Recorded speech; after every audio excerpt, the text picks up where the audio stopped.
RDTDaily.com presents a Tarabuster with comedian Tara Devlin.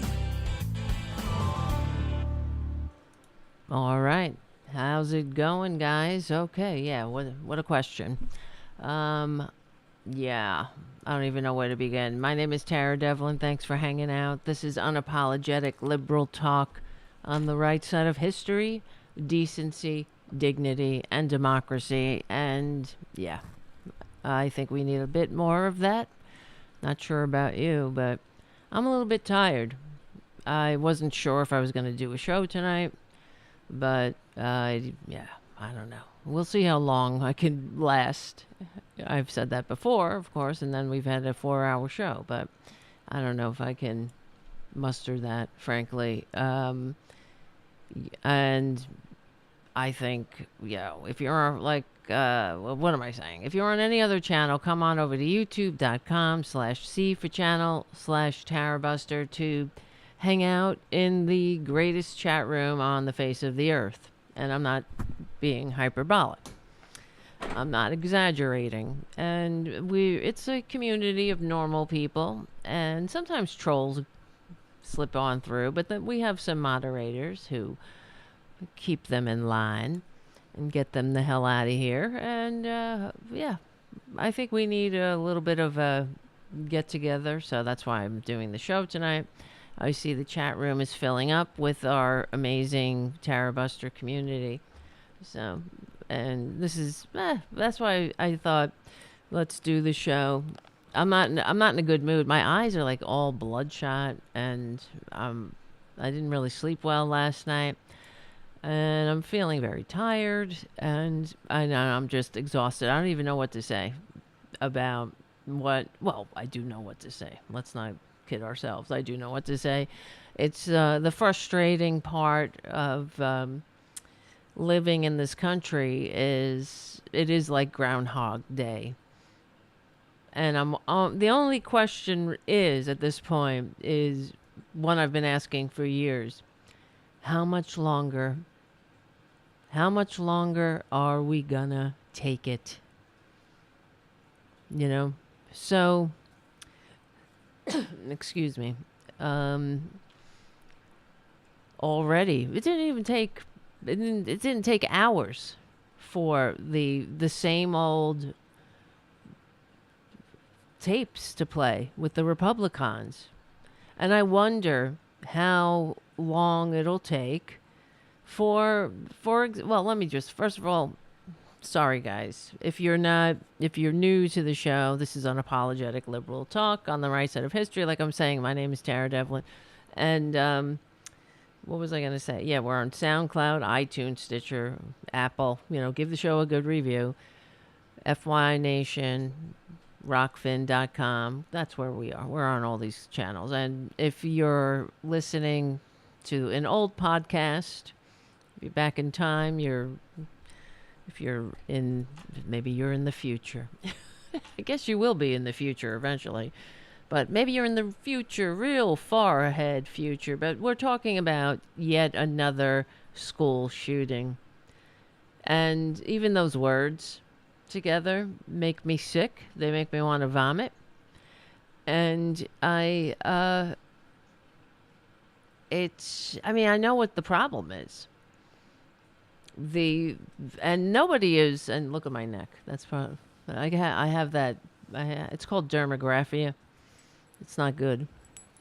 It's partly, when I get stressed. It literally means writing on the skin, but it's a result of my. I was explained this by my dermatologist, who told me that I have it. Because it gets annoying. It's sort of like a mood ring. My neck is like a mood ring. So when I'm really stressed, this is what happens. So I am stressed. I'm not stressed about doing the show. I'm stressed about everything. I'm thinking about the country and thinking about the children who are dead now, needlessly dead. Also thinking about. I mean, I don't know about you, but I'm embarrassed to be an American. I am embarrassed that we allow it to continue. I'm embarrassed about the greed. I'm embarrassed that people, I mean, I'm not embarrassed for myself because I don't vote for these effers. I'm embarrassed for the morons that do. And they fall for it all the time. So how long is it going to take until we get to the, I mean, we're already at the thoughts and prayers. And how long will it take until the parents of these now dead children will be scorned by Republicans, the Republican politicians, the Republican media, the Republican Supreme Court? Because today I was thinking about, I mean, all, the same old shit. Mental health. This is the Republican excuse. Oh, it's mental health. Bullshit. We don't have the corner market on mental illness. Clearly, well, we don't have universal health care. That's for sure. But you don't see Republicans calling for that. And that's how you know they're full of shit. And they're biding their time until the next round of needless dead. And it is embarrassing. And we have people who listen to the show and hang out in the chat room that good for them. They live in other countries. And I have to tell you guys, I'm embarrassed. I don't even know what to say. As if someone is on the outside looking into this madness, we've been screaming about this, and this is why you don't allow the minority, the tyrannical, greed-centered minority, to steal a country. This is a constitutionally limited democratic republic, and it's not constructed. Yes, so the Constitution limits the tyranny of the majority, but it is not a document that solidifies minority rule. And the Republicans, little by little, because they are a minority party, so little by little, they've manipulated and gerrymandered and altered and wrote and have crossed lines, violated norms, and things like that to ensure this minority rule, because they are a minority party. Nobody wants what they're selling. Oh, some people do, but most people are normal. 90% of Americans, in the very least, want background checks on gun purchases. Okay, that's not the answer. It's part of it. But I don't understand. And now, as we do on the show, we give credit where credit is due. I don't get the Democrats. The Democrats better start fighting. Enough is enough. I don't understand why they don't. I mean, I give them all the talking points constantly, right? We talk about taking back patriotism because we are the patriots. We don't leave people behind. We're capable of functioning in a free democratic society that these freaks can only pretend to love. Because I don't know where the hell they live, frankly. I don't know what part of e pluribus unum demands every citizen to be in armed camp. This is madness. It's absolute. It is the sign of a dying country. And I was listening to Tom Hartman this morning, or earlier, whenever he was on, and he was saying that he was reading an article from, I can't remember now off the top of my head.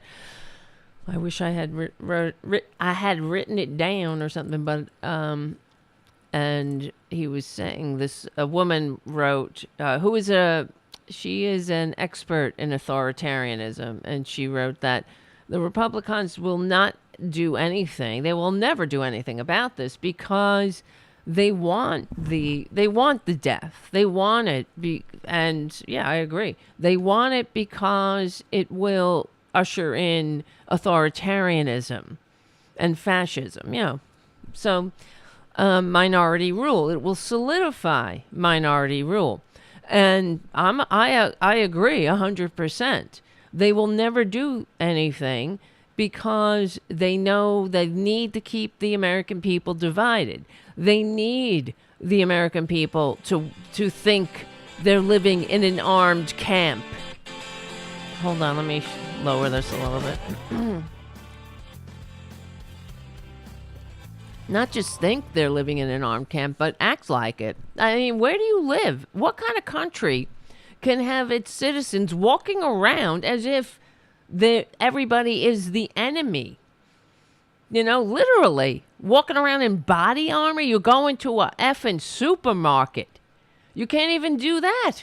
So now we're all supposed to put on our BDUs and body armor to go to the goddamn supermarket? And children, god damn it. Again, I mean, how long ago was Sandy Hook? We didn't do anything then. Nothing will happen now.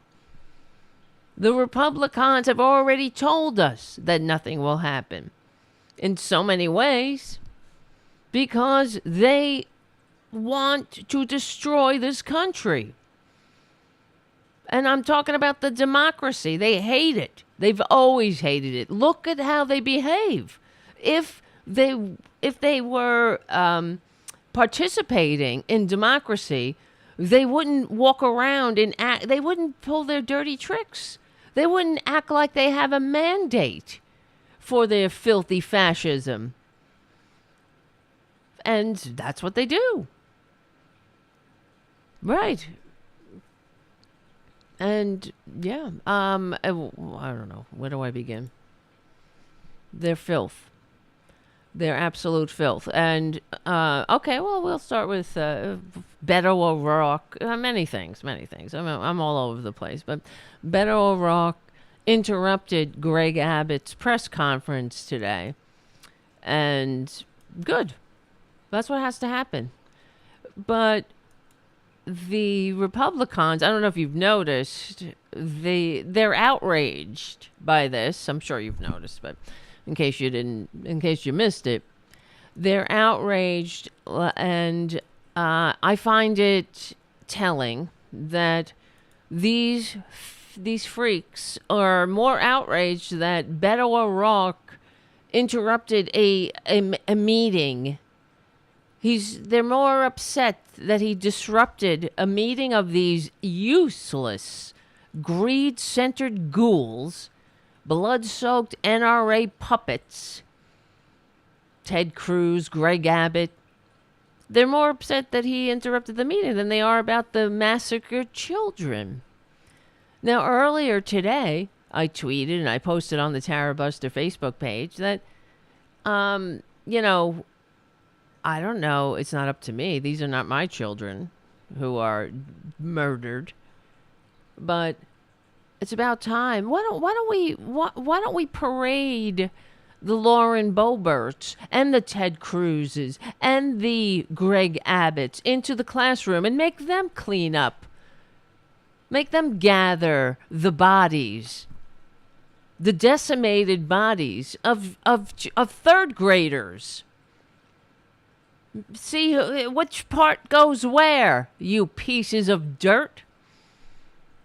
Just like, I'm not, Republicans are like, you're politicizing. This is what happened when Beto O'Rourke interrupted their meeting. Oh, you're sick, they started yelling. You're politicizing this event when we should be healing. We should be coming together to heal. Well, there is no healing without action. You feckless fucks. And they're talking about mental health? Where's your mental health bill? Republicans, because they have nothing. Where's your mental health expansion for everybody? Here, let's start there. Universal mental health care. Let's start there. They don't have it because they're biding their time. They are vile. And it makes me sick. And honestly, yeah, if I were 30, 20 years younger, whatever, I would get the fuck out of here, frankly. I'd reverse what my grandmother did. I'd be like, okay. I mean, I have a lot of family here. My whole family's here, but I don't know. It's just, how could you, how if I had a child, how do you send your child to school? Who wants to raise a child here? You're taking your life into your hands. You're taking your child's life into your child's. You're putting your child's life at risk just getting an education here. And the solution, according to Republicans, is that more guns. It's the same shit, different day. And Democrats, of course, my solution, whatever. We're in this broken ass system, as everybody's saying. I don't know if I'm. What am I doing? Banging my head against the wall, voting for Democrats. Not every Democrat sucks, but the whole system sucks. That's the problem. Money in politics is the root of all evil.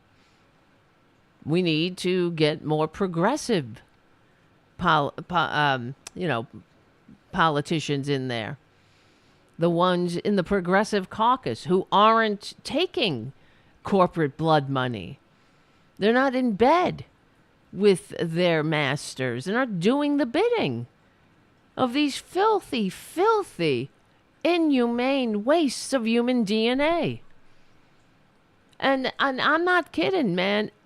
Send Greg Abbott into the schoolroom and clean up the mess you made. Eisenhower did it. If it was good enough for Eisenhower, who can question it? Eisenhower sent the German townspeople into the concentration camps after they had discovered them. The Allies liberated the camps because he said, of course, they all denied that they knew anything. And he said, bullshit. Here, reap what you sowed. Look what you did. Now you cannot deny your complicity. So he took these people and made them clean up, bury the bodies. And there's archive footage now of people, German townspeople, crying, carrying bodies, what was the semblance of a human body, because it just looks like I don't even know what. Completely starved. It's a horror show. But that's what they allowed to happen. So Eisenhower said, get your ass in there and clean up your mess.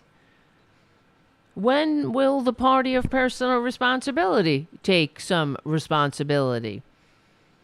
Oh, no, they only stick to that motto when they want to knock somebody's hot lunch out of their hands. Or when they want to kick Granny over a cliff.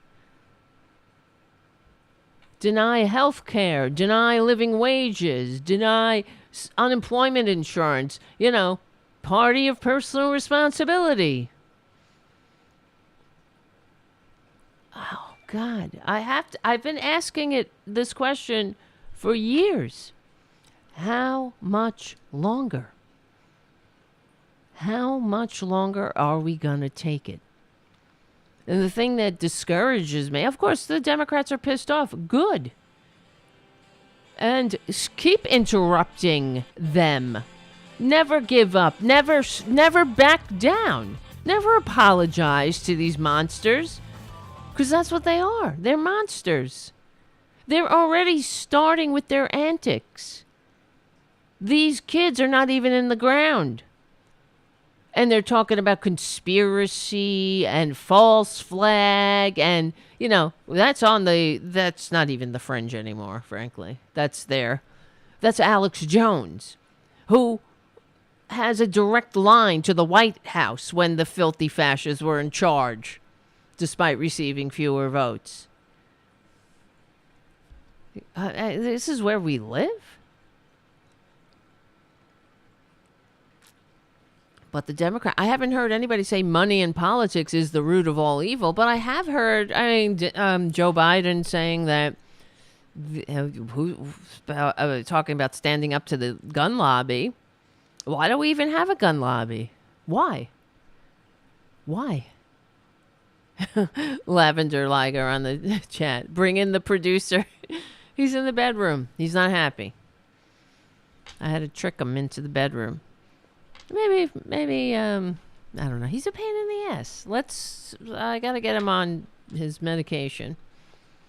He is on medication, but it's got to sink in a little. Maybe he'll calm down. Yes, Richard W. The gun lobby and gun manufacturers make a big profit on these weapons. It's all about money.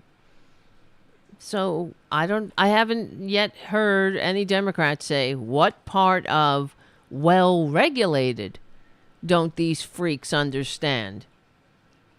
Or, what part of it's true. It's money in politics is the root of all evil. That should be our rallying cry.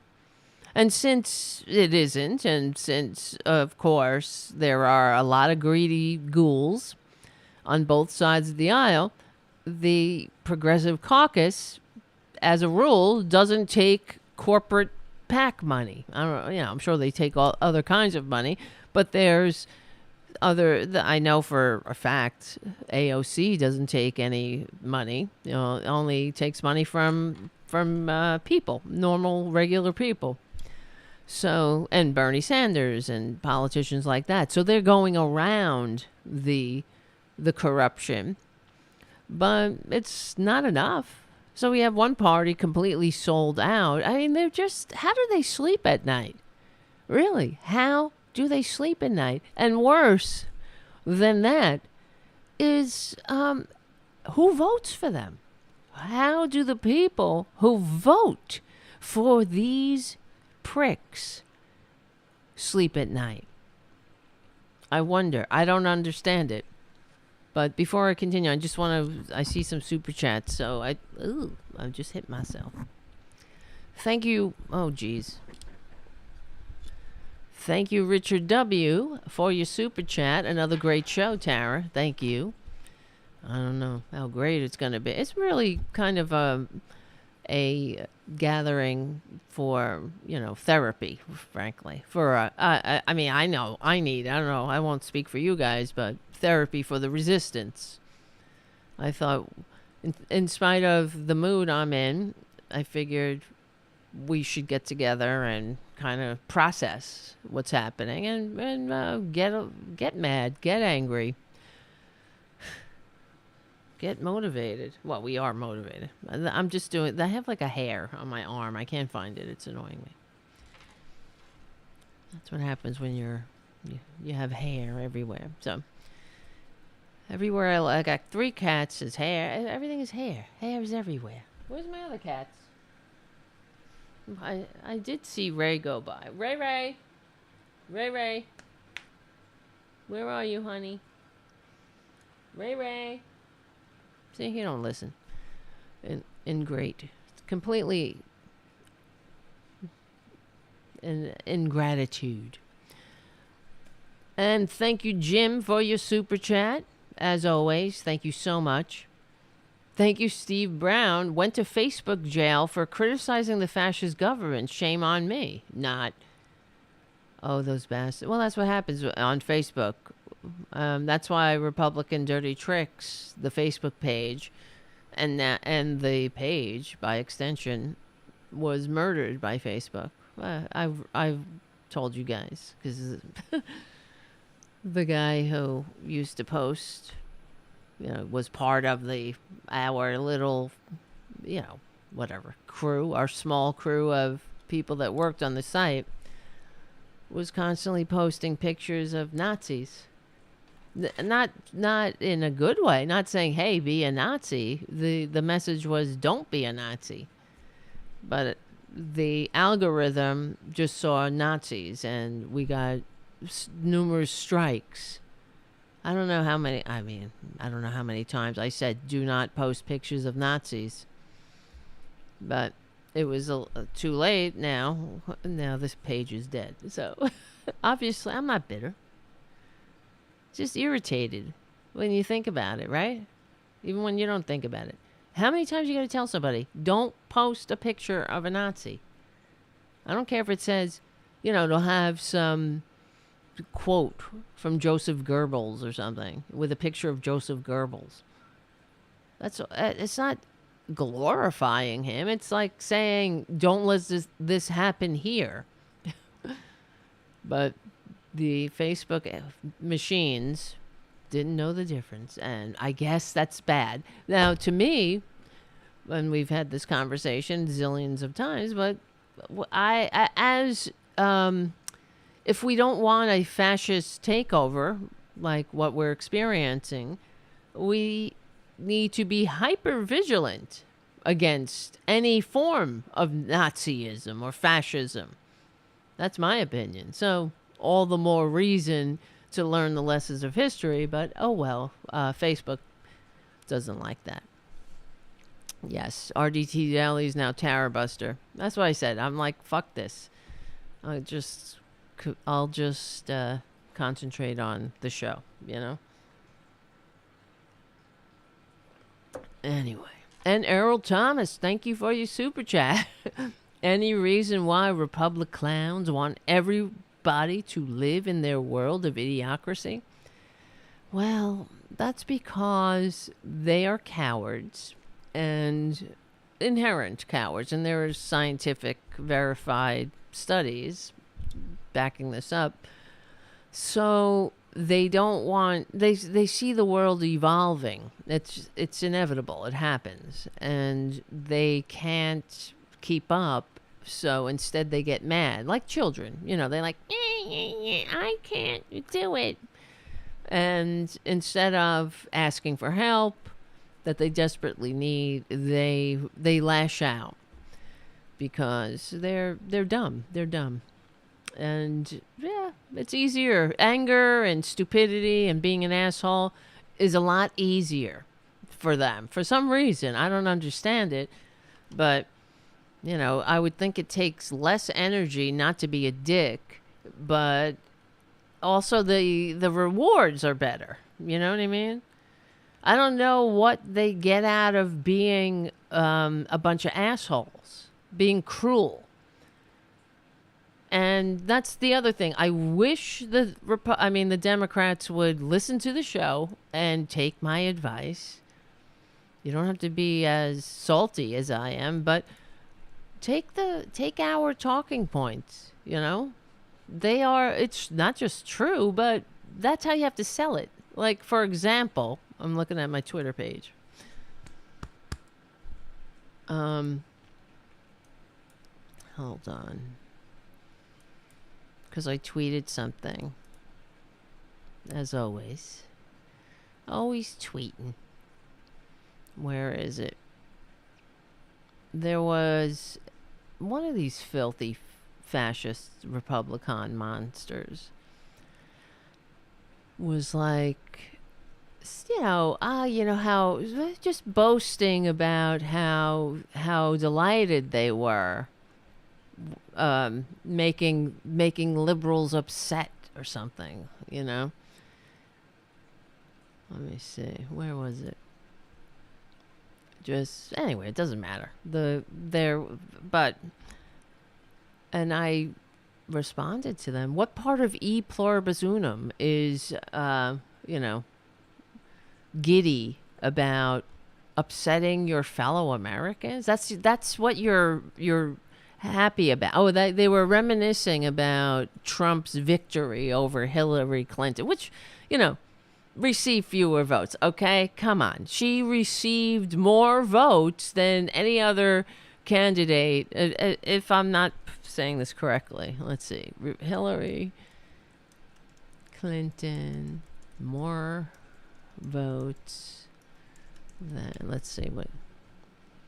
Yeah, than Donald Trump, but also more votes than any white man in history.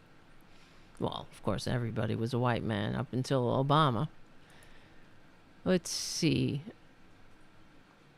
This was from the BBC. As mail-in and absentee voter ballots continue to trickle in, and the country braces for that effing fascist. Well, this is from years ago. I'm just editorializing and editing it. The latest election totals show that Mrs. Clinton, who lost to outsider Trump last month, has received more votes than Mr. Obama did in 2012, according to data from the National Archives and a running total by the nonpartisan Cook Political Report. She has overtaken Mr. Trump by nearly 2.8 million votes. 48% to Trump's 46%. I mean, that does seem like a big goddamn effing wide margin, you know? And then we gotta endure this scumbag, this filthy, disgusting con man, and his waste of sperm spawns. His waste of human DNA spawns. I wish he had just ejaculated into Stormy instead of making those useless spawns of his. Disgusting bastards. Vile. But unreal. Yes, but the U.S. has more voters. Let's see. This is from the BBC. Mrs. Clinton's lead is the largest of the 5 times when U.S. presidential candidate won the popular vote, but failed to win the election. But it's all right-wingers who end up in the catbird seat of power despite receiving fewer votes. It's never Democrats. It's never normal people. It's always these fascists who hate democracy. And then they strut around like the goddamn cock of the walk. Like they own the place. And then they start lecturing us. Elections have consequences. Yeah. But you lost, bitch. Oh my God, Stephen Lee. Thank you for your super chat. You win the super chat challenge tonight, Steven.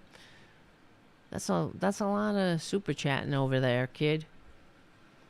Did you ever get a mug, Steve? If you're a supporter of the show, send me an email with your name and address to tarabustermedia@gmail.com. And say, I want a mug, bitch. I only respond to... That's how I respond. I'm so used to being abused, I guess, in life. If people are nice to me, I'm like, what? What is that? It's very confusing. So, no wonder we're fucked up. And I'm sorry, here's your parental warning. There's a lot of F words. But I figure if your kid can endure live shooter drills at school, they might be able to hear the F word. And on top of everything else, this is what we're doing to the children, the future, the future, the former zygotes. These fuckers. Former zygotes have to go right from, being not given a shit about by the Republicans straight to the live shooter drills. This is what happens here. And in the future, so, we have, the whole country's fucked up. What do you expect is going to happen in the future? It's we're setting ourselves up for failure. Yeah, kids coming out of college as indentured servants to banksters, and after a lifetime of enduring live shooter drills at school, if they make it out alive, that is. And so we won't invest in our children, but we will give them PTSD. And okay, I don't know. I don't even know where to begin. I guess I've already begun, but like here's something, another thing. And that's the thing. Okay, before I get off that topic of the tweet I couldn't find, but that's how we should respond to these scumbags who are giddy, talking about how wonderful it is when they upset their fellow Americans. What is that shit? We should respond to it like, excuse me, what part of e pluribus unum is that? These people they don't have the ability to function in a democracy. That's what that is. And if you lose an election, it's not supposed to be like that. It's not supposed to be a battle to the death, because it really is supposed to be that we all agree in that we have a democracy, a constitutionally limited democratic republic that promotes the general welfare over the welfare of a few fucking Elon Musk suckers. I mean, watching the Elon Musk love is also sickening. These people are sick because they lack the ability. They hate democracy. That's what it is. That's another thing. Watching them fawn over Elon Musk and say, wish for him to save them. That's what they're doing. They're pining for Elon Musk to save them from this pesky world of others who don't know their place. They need their big daddy to put everybody in their place. And please do it like an overgrown adolescent. And that's how, because that's the only language they understand. The only language they understand is schoolyard bully taunts.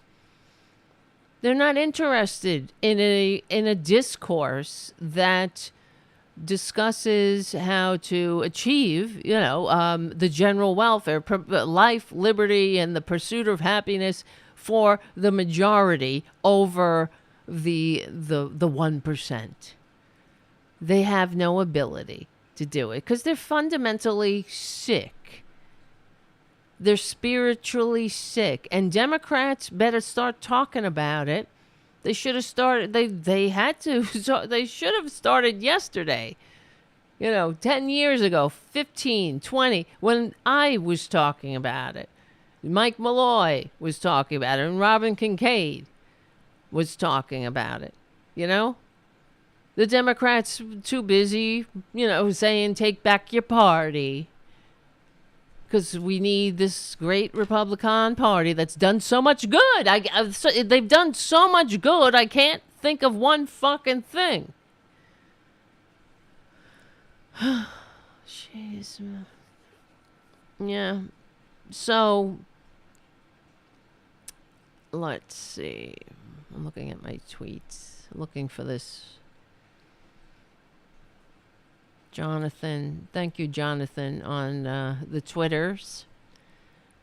Jonathan, oh yeah, there's so many other things that I wanted to talk about too. Like the Democrats, the Republicans, excuse me, I don't know, whatever. They were upset. Like Marjorie Taylor Greene was upset. Like she stopped Joe Biden from reaching a deal where to secure the freedom of a Marine that Putin had in captivity.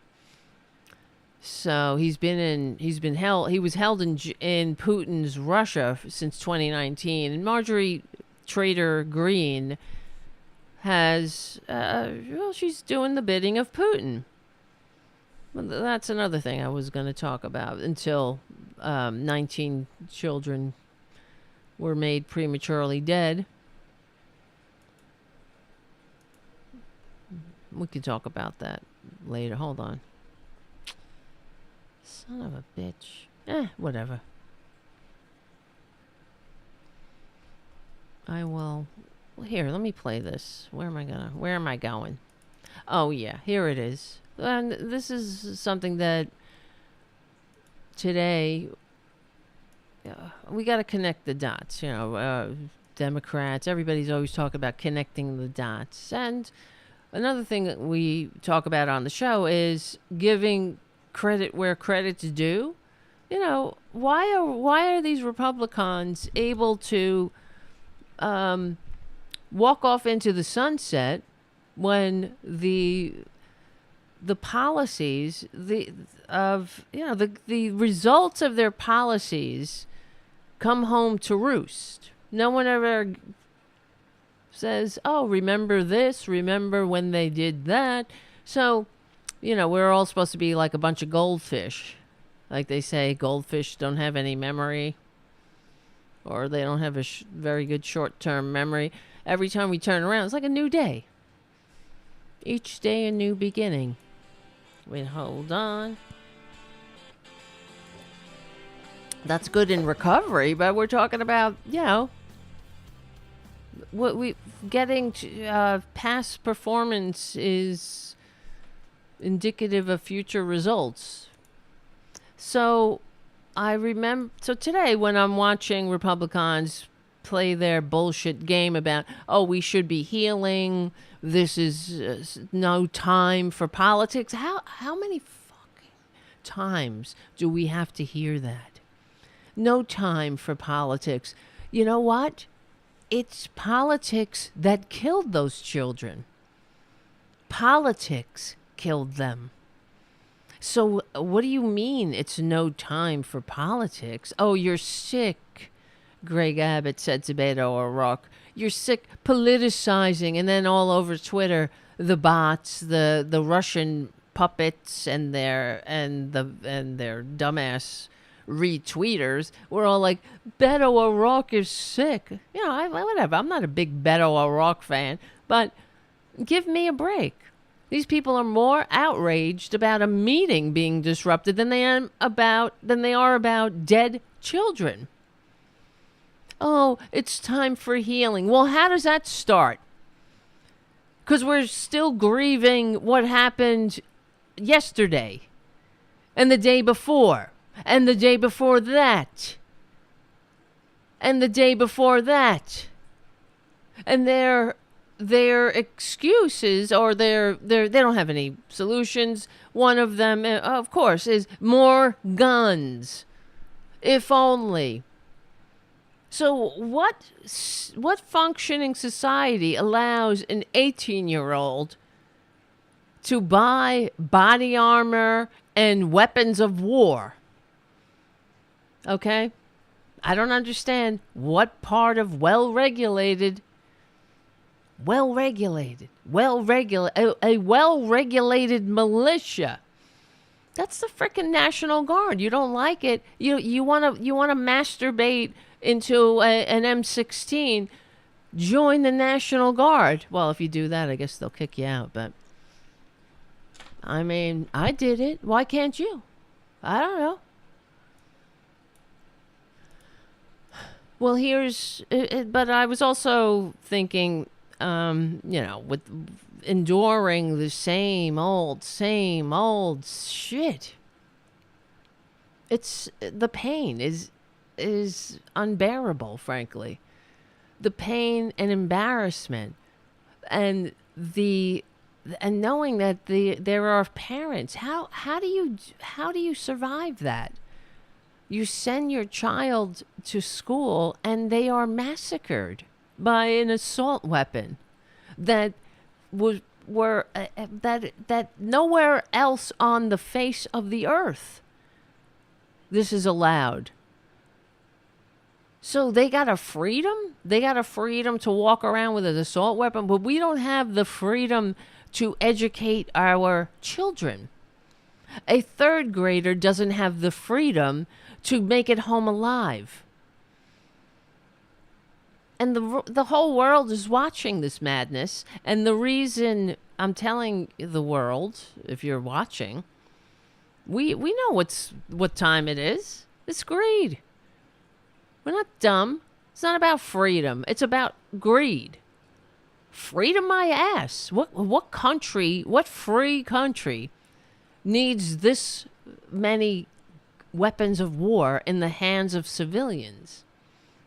This isn't freedom. This is fascism. And the most armed countries are not the freest countries. And they're not the happiest countries. And it's bullshit that they keep saying, people need guns to fight a tyrannical government. That's bullshit.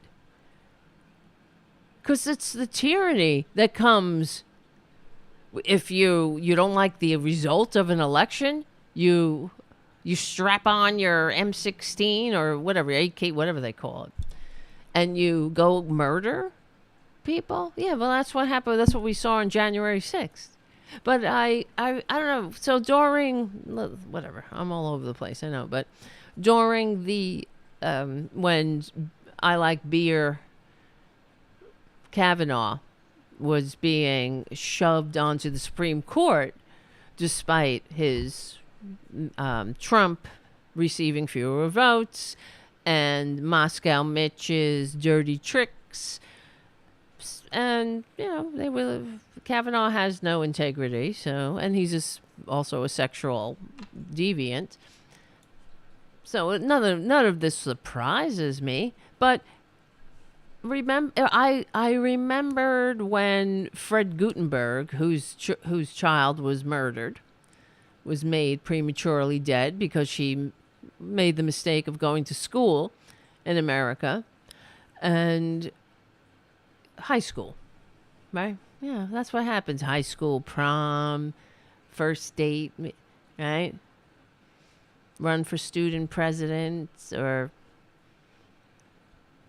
live shooter drills, or maybe get shot dead. That's what happens here. Who will win? Who will win the lottery, the death lottery here? But anyway, so Fred Gutenberg is now a gun control advocate, as any normal person is. And of course, this is part of the human condition. When you suffer trauma, because we are an interdependent and interconnected species, one of the ways that we deal with that trauma and try to heal is that we take steps to ensure that, or try to ensure that, nobody else ever has to endure what we've endured. And that's what Fred Gutenberg is doing. He's turning his pain into action by being a champion for sanity in the country. So no other father has to suffer the loss of a child. And that's great. He's an amazing person. I don't know how he endures, but it's just, when I see him on television and at when he does speaking engagements or whatnot, it's sad. He's talking about his daughter who's dead. She's in the cold ground because of Republican policies, and we get used to the memorials. Oh, tell me about Jamie. Oh, Jamie was a great girl. She loved animals. She loved, she was so smart. She had so many dreams. She was going to college. She was excited and had her whole life ahead of her. It's sad listening to this. But it's great to honor her and remember her. But it didn't have to be this way. And I think we're numb. And that's why I think that, frankly, I believe, regardless, I don't know, that we should see what that classroom looks like.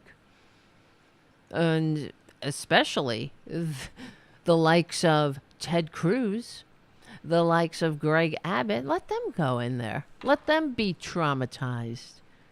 Let them come out of that scene with their same old bullshit excuses. I bet you they will, though. They would. But it doesn't excuse. If this is the country we live in, why are we so sensitive to the aftermath? It's like Emmett Till's mother, just showing the condition of her son's body. No, look at what you've done. Look at what this country has enabled. I think, and in fact, I do believe in another shooting. I mean, they were all, who can keep track?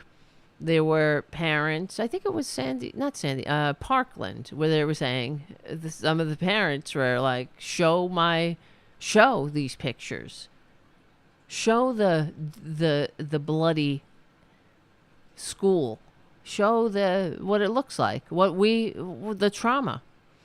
Share this trauma with the rest of the country. And maybe that will move people to do something. And the corporate media, of course, didn't do it because it's too delicate, they said, or it's, how is it, it's somehow not, it's not seemly to see the dead children, but it's okay to continue to enable the death. I don't get it. I think if we allow this to continue, the entire country should share in the trauma. And then you tell me if that's the kind of world or country you want to live in, where kids go to school and end up as mincemeat. And looking at the pictures of these children, this is third graders, second graders. What the fuck? Only in America, because that's how broken America is. It didn't happen in any other country. In Australia, they have to endure the pig, no offense to pigs, of course, that is Rupert Murdoch media. They have to, well, it's not pigs. I can't insult pigs. What is I mean, he's a cancer, like Trump. We went through this with Trump. The cancer on the scum. What was he? I forget now. The pus or on the cancer on the scum, on the cancer on the scum. Well, Rupert Murdoch is the boiling. He is the infection oozing out of the fissured hemorrhoid of the body politic. Definitely. And the Trump morons, the MAGA morons, and the Fox News victims they're like the maggots licking the pus that oozes from the infected hemorrhoid on the body politic. They really are. They're the ones, they lick that pus and they, I guess they grow fat on it somehow. It sustains them. But like maggots, I mean, maggots are needed. They are necessary. So I guess to call a a Trump supporter or a maggot is to honor them somehow and elevate them in the food chain or in the hierarchy. And you know how Republicans love hierarchy. It's all about hierarchy. Oh boy. Yeah, I'm going all over the place. But anyway, so Fred Gutenberg, this is what I was thinking earlier. I remembered when Beer Bong Brett, I like beer, and Snoopy and Skooky and Sklucky and lifting weights and jerking off and screwing people without their permission, and just like boys will be boys. Kavanaugh at his coronation hearing. It wasn't a confirmation because it was a foregone conclusion, and the way he behaved, like a brat having a tantrum. Just put anybody in that. Put Ketanji Brown Jackson in his shoes. Imagine, if you will, her behaving like that. Of course, it would never happen. Imagine Ketanji Brown Jackson screaming, "I like beer," and banging the table. Then you know where we live. But during one of the breaks, Fred Gutenberg went over to Beer Bong, I like beer, and Scoopy and Spreaky and Sucky and Mucky, and lifting weights with I don't know, lifting weights with Mike Callender. And he went to shake his hand, went to shake I like beer's hand. And remember when he just turned around with this look of you peon. Let's play it. It says everything. You want to know who people are? Just know how they treat others. Look at how they treat others. Look at this fucker. Okay, here's one of the pictures. Look at his face. Oops, sorry, wrong button. Not Gorsuch. You said Gorsuch. Yeah. He's laughing with the other princes on the dais. And Fred Gutenberg says, "Hi, I'm Fred Gutenberg. My daughter Jamie was killed in Parkland High School."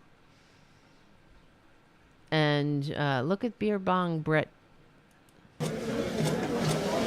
Piece of shit. Turns around. Didn't even shake his hand. My daughter Jamie was killed.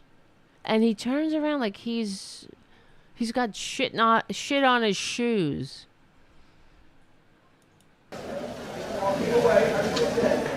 And what did he say? He walking away. Fred Gutenberg goes, "Oh yeah, walking away. Have a nice day." What did Fred Gutenberg do wrong there? "Hi, I'm Fred Gutenberg. My daughter Jamie was killed in Parkland." Oh, ugh. Ugh. Ugh. You're gross. Get away from me. I like beer, not shaking hands with a victim of guns that I want to proliferate from sea to shining sea. Ugh. Look at this. Look at his filthy. I hate him. Okay, I just hate him. I hate his pores, his extra large pores. You got money, bitch. Can't you get some kind of mask? I'm not talking about a COVID mask, like something for your serious pore issues. Is that from your love of beer? I don't know. I haven't had a drink in years. I haven't had a drink in God knows decades. But so I don't know. Your ruddy nose, your ruddy face, your pudgy little. Never had to struggle, right? Never had to go hungry. Never had to fight for anything. Always had everything handed to you, right? And that's why you were crying, Brett. Beer bong, I like beer, asshole. You disgrace. I mean, when we think about it, yet again, it's another reason to be embarrassed for this country. This fucking piece of dirt who had everything handed to him in life, never struggled. Life was just smooth. That's why he was crying. His constitutionally proscribed, I don't know, birthright to be on the Supreme Court might have been hit a bump in the road because he had a pesky habit of being a sexual predator. But, that won't stand in your way here in this blood-soaked madhouse. This is sickness. The country is sick, so of course. What do you expect? You know, it's like hanging out with the wrong crowd. My mother used to say, you want to, as I say, you want to know somebody, look at their friends. That's why people, parents don't want their kids hanging out with the wrong crowd because they're a bad influence. Well, what do we think is going to happen with the country with these people at the helm and these underwhelming privileged pricks who they don't have the ability to get there on their own. They're just there because they know people and their friends are putting them in these positions. And that's why the country is a blood-soaked madhouse. For real. They're not in there for altruism. They're not in there to serve. It's like the system the founders rebelled against, where your pals, that's what the king did. You make your pal the duke, you elevate them, you give them titles and land, and you put them in positions so your power is shored up. Well, that's not this thing. It's not supposed to be, but it is with these Republicans in charge. They put their pals, and they put people in the agencies who are antagonists of those agencies that are meant to protect the American people. Or, for example, not just agency, the goddamn post office. They put these horrible, underwhelming flunkies who are only in there to line their own pockets, like the system the founders rebelled against. That's why I say these Republicans, they're not just rolling back the New Deal. They're rolling us right back past the American Revolution, straight to the Dark Ages. Back to the good old days. That's the good old days to them. Prove me wrong. That is the good old days, where the rich run and own everything, where you put your pals in there, it's all about power and money for yourself, and everybody else fights over the scraps. And that's why the Republicans like this, and like I was saying earlier when I was listening to Tom Hartman, and this woman who's an expert in authoritarianism was saying, Republicans aren't going to do a damn thing about this because they want this. They want an atmosphere like this in the country because it's what ushers in authoritarianism, and of course, it does. Of course, it's like in other republics that have failed, like in the Roman Republic. After 100 years of civil wars, the people were like they were happy to have their princeps Augustus, who brought back peace and stability, supposedly, right? This is what they're doing, and the Republicans they don't understand what this thing is, what a democracy is, what America is, what the friggin' liberal age of enlightenment is. Like, even today on Twitter, it was trending because after Joe Biden spoke, and he gave a great speech. You know, could you imagine if the con man was in charge? Oh my God. Same old, same old. But what was trending? It was "You're the president," as if, because that's what they were saying. Hashtag "You're the president." Well, but you're the president. So what's he supposed to do? Decree? Release a decree? Booga booga booga? Everybody has, no assault weapons. Booga, booga, booga, right? That's what they think. But you're the president. You could do everything. You can swoop in and you can change gas prices. You can fill up our baby bottles with formula. These free marketeers, right? They love the free market but they love them some socialism. It's amazing to me. They're all about capitalism and the free. No, it's not about that. It's about selfishness. Yet again, you got to read between the lines. And you don't even need to read between the lines that you don't have to strain your eyes. It's right there. Everything is about selfishness to them, and because it is about racism. And another reason I saw, there are a lot of Latinos who are victims of this shooting. So I thought, oh boy, another excuse for them not to give a shit. But they wouldn't give a shit anyway. That's the bottom line. Well, let's continue with Beer Bong Brett and turning his precious, beautiful eyes away from a father whose daughter is dead, thanks to people thanks to Beer Bong Brett.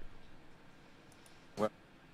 Look, watch. Ooh, who are you, peon? Can you fucking believe that? The way he turns with his sour puss. No humanity. Absolutely none. Who does that? What would it have taken to say, hi, I'm sorry for your loss? If you don't want to talk to him, say, I'm sorry for your loss. I'll speak to you later. I need to use a restroom. What would it have fucking taken? But that's who he is. He's such a big Christian, too. Piece of dirt. Fake ass Christian. My ass. My ass is Christian. My ass is more Christian than him. And that's for sure, because my mother was a nun. So you can take that to the bank. Unlike Trump's laundry list of failed businesses, you can take it to the bank.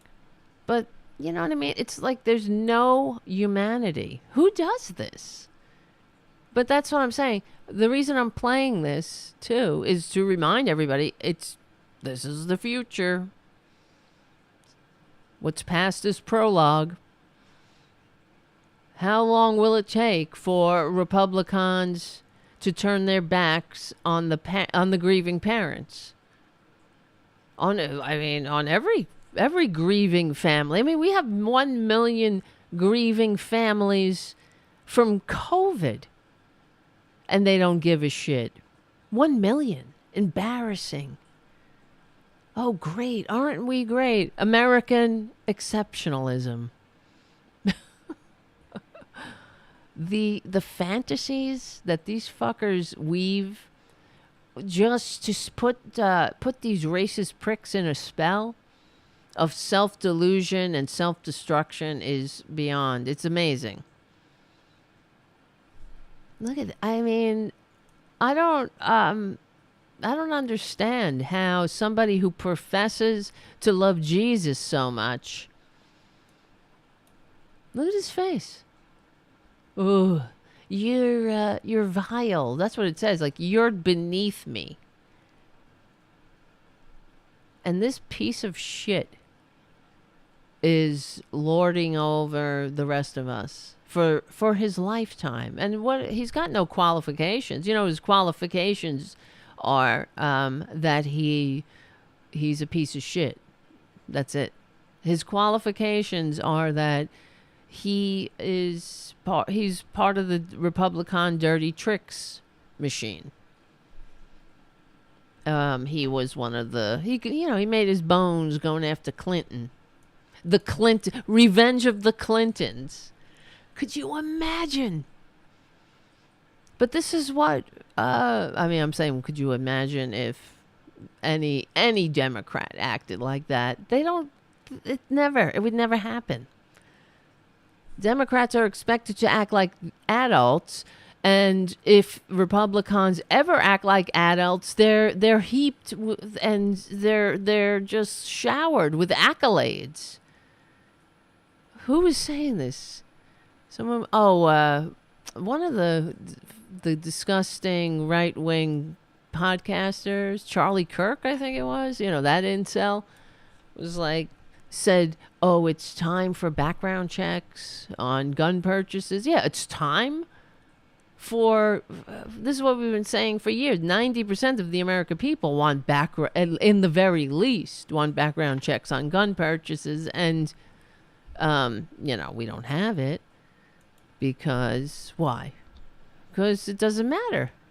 Government doesn't run for us, for the people, for the general welfare. If it did, we wouldn't have live shooter drills in schools or anywhere else.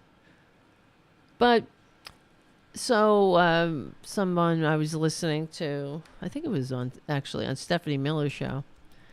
They were giving them accolades. They were like, I don't care where it comes from. You know, he's wrong for all the time, and I'm just happy he's on board now. He's not on board because Charlie Kirk said time for background checks.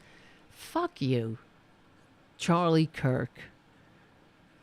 They're just biding their time. They don't give a shit. Time for background check. Oh, how brave.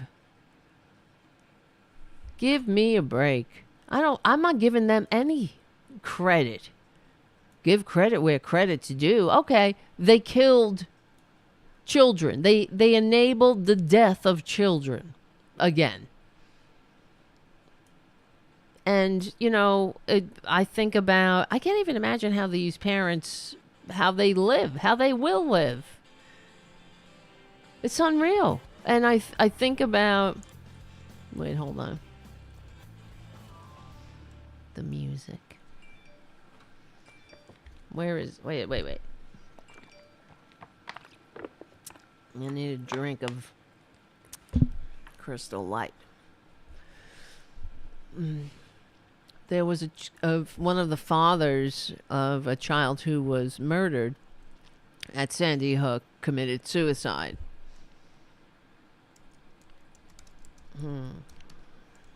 And when I read about that, it broke my heart. But I get it. It broke my heart because I thought, this poor man. How of course, if you're depressed and from your child being made prematurely dead in this blood-soaked madhouse, and then you have closet cases like Alex Jones spreading these fucked up conspiracy theories that have scumbags, the flying roaches of the fascist Republican Party harassing you constantly.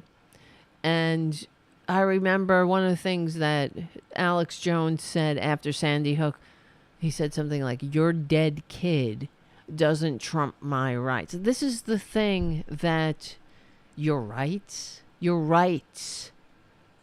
to be in a well-regulated militia? Oh, of course, Alex Jones would never be able to be in the National Guard because he couldn't pass the PT test. Because he's a dirtbag. That's too much. That's too much commitment to the country you pretend to love. But I thought, yeah, how there, and then your child, your toddler, is made dead, prematurely dead, and then you have to endure the right wingers constantly, and then endure the inaction of your fellow Americans as they go about their business, doing, jerking off and voting for these scumbags. So, when was this? It was in 2019. Let me see here. Dad of Sandy Hook school shooting victim dies in suicide. Jeremy Rickman, the father of a Sandy Hook school shooting victim, was found dead on Monday morning from an apparent suicide. The body of Rickman, age 49, was found at Edmond Town Hall in Newton, where his foundation had an office. Rickman's 6-year-old daughter, Aviel Rickman, was among the 26 children and educators killed in the December 14th, 2012 mass shooting at Sandy Hook Elementary School. Ugh.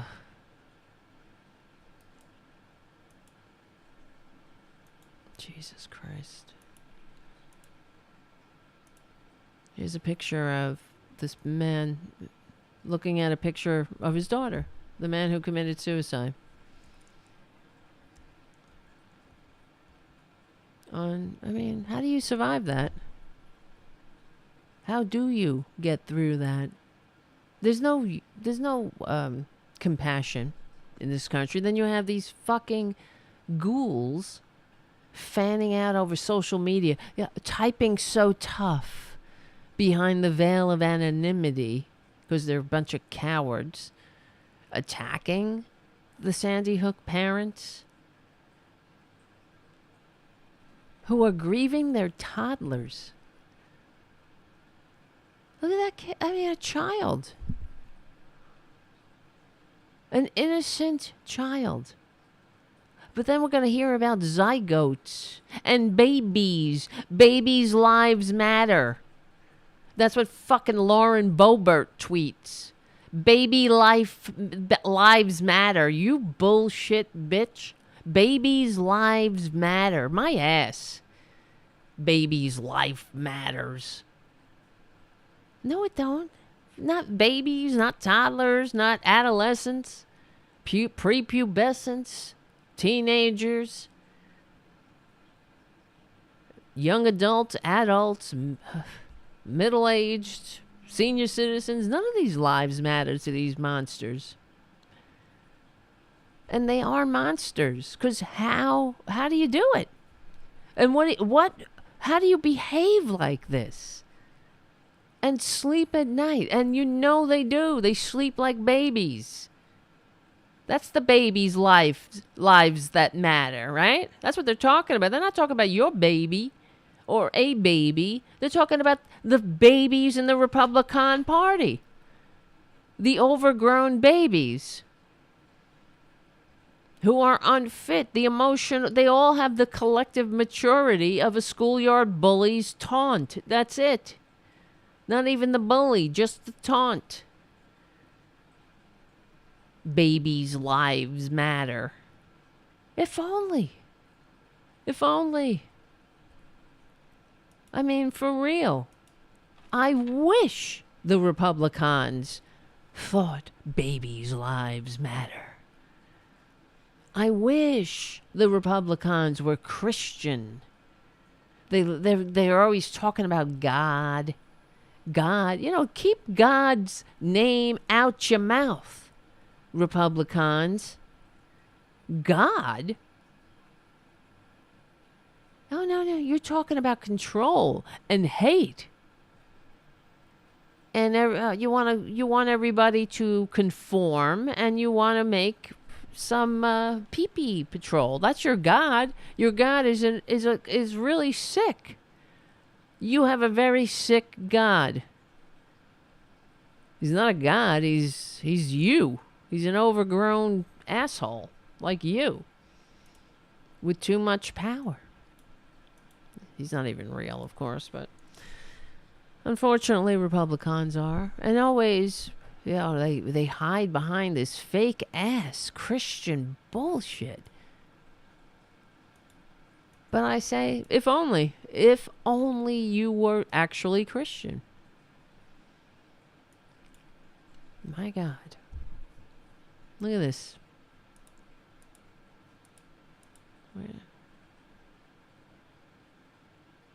I mean, it breaks my heart. Another victim, death by despair.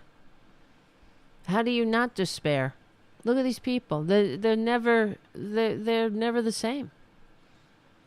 You live in a country that allows toddlers to be massacred at school. At fucking school. But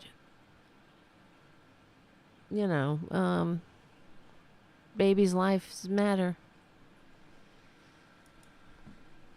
Oh my God. And enduring. Here, where is this? Where am I? Who am I? Where am I? Look at this piece of shit. Look at his face. Ugh. Couldn't even extend his hand to a grieving father. Because he's a Christian. Oh, my child said, let's pray for the woman. That's a lot of wisdom coming from a little baby.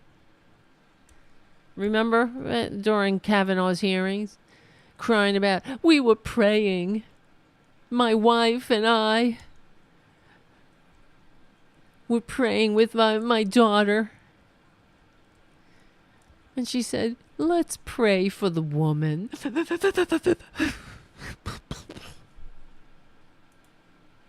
Because that's a lot of wisdom coming from a little baby.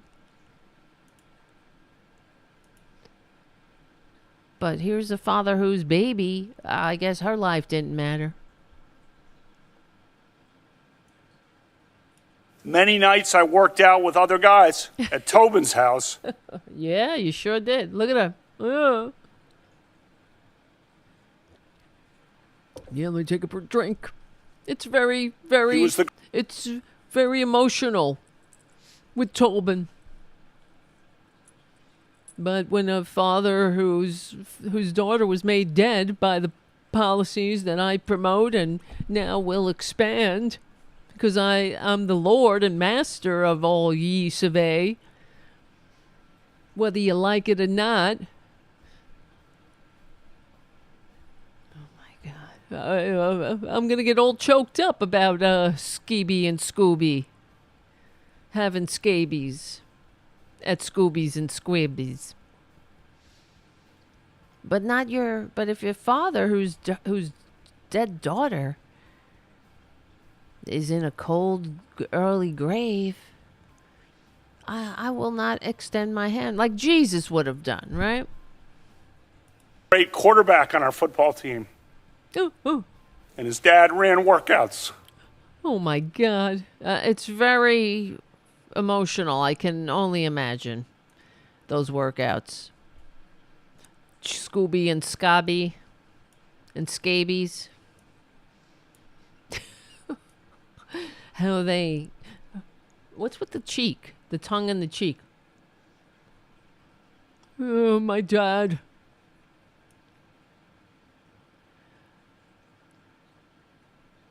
I can imagine. It's very emotional. It's on par with a father's emotion over a dead kid. And his dad ran workouts. Well, yeah, you said that. or lifted weights at Georgetown Prep in preparation for the football season. Whoa. Look at that face. Ugh. I like beer. What do you want? This whole 2-week effort has been a calculated and orchestrated political hit, fueled with apparent pent-up anger about President Trump and the 2016 election, bitch.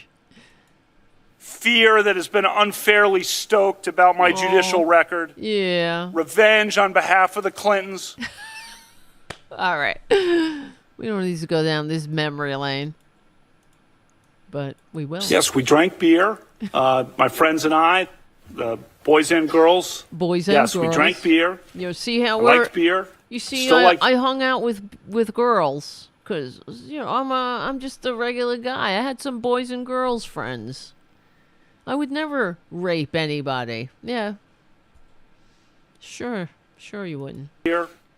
We drank beer. The drinking age, as I noted, was 18, so the seniors were legal. Oh, Senior yeah. year in high Oh, school. well, seniors were legal, but, you know, we were still drinking when we weren't legal because it was our world. You know, not like people like George Floyd or those brown people. So, well, a little bit of I like beer at 16, 17. You know, seniors were legal. You heard it. You know, seniors were legal. It wasn't like you were like, oh, I'm a junior. I can't have any beer. There weren't like, no, not until you're a senior. Oh, but you could get an assault weapon in the meantime. People were legal to drink, and we drank beer. And I said sometimes probably had too many beers, and sometimes other people had too many beers. Too many beers. Oh, you little fuck. You see, that's somebody who is sitting in judgment over the rest of us. And in a couple of weeks, in fact, they are going to rule on these illegitimate Republican flunkies on the Supreme Court, on Moscow Mitch's destruction of democracy Supreme Court. They're going to rule on a gun case where, according to reports, it's looking like they're going to make this country more of an armed madhouse. Apparently, Kavanaugh was asking questions. This is how they gauge the filth that's coming out of this fascist court.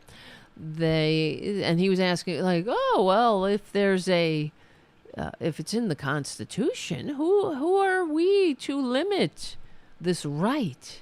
Meaning, so we have strict gun laws in New York. So apparently everybody is going to be able to open carry, even though we don't want to put up with that shit here. So it's bad enough. Life is bad enough here on the subway. But now we're going to have a bunch of monsters concealed carry, because that's going to be fun when you're on the subway and somebody bumps into you and then you like shoot them dead. But it's all about mental health, and we won't do anything about mental health. It is about mental health, though. I have to agree with the Republicans, but it's not about our mental health. It's really about their mental health. Sort of like when they talk about the great replacement theory. Yeah, they're right. We need a great replacement, but it's a great replacement of them. We need to replace the Republican Party with normal people. And remember this Ted Cruz ad? Of course, in Texas, we cook bacon a little differently than most folks.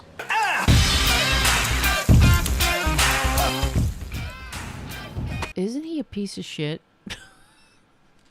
Look at his disgusting face. He looks like Grandpa Munster, first of all. I know Ron Placone described him as a melted candle. He does look like that. He looks like a melted candle. Props to Ron Placone. But he's so tough, though, right? Isn't he? And he eats animals, of course, because part of, not that, whatever. We could talk about being not eating animals another day, but the Republican ideology is that you don't give a shit about anybody else, not just humans, any other entity. That is the Republican policy. It really is. You don't give a shit about Mother Earth or any of her creatures who inhabit her. You don't care about animals, that's for sure. I mean, look at Ted Cruz. He left his dog behind in a house that had no heat, and he fucked off to Cancun. Who would do that? Anyway. Oh, well, Ted Cruz. But and Republicans sometimes they talk about, Democrats don't want us to eat, they want to take away our hamburgers. I'm like, no. Eat up. Eat all the bacon. Eat everything. Eat all of the greasy food that you see. Make it fried. Fry it double. Just shove it in your mouth. Keep shoving it in. Because the sooner you effers step off this mortal coil, the better off we'll be. So chug that shit. I want those arteries clogged. I want that heart stopped. I want it, but I want you to be free and eat all the animals that you want without even giving it a second thought. That's the Republican way, you see. It's not just with animals and everything. It's like everything is, the requirement is, you're not free. Well, let me see. How would I phrase this?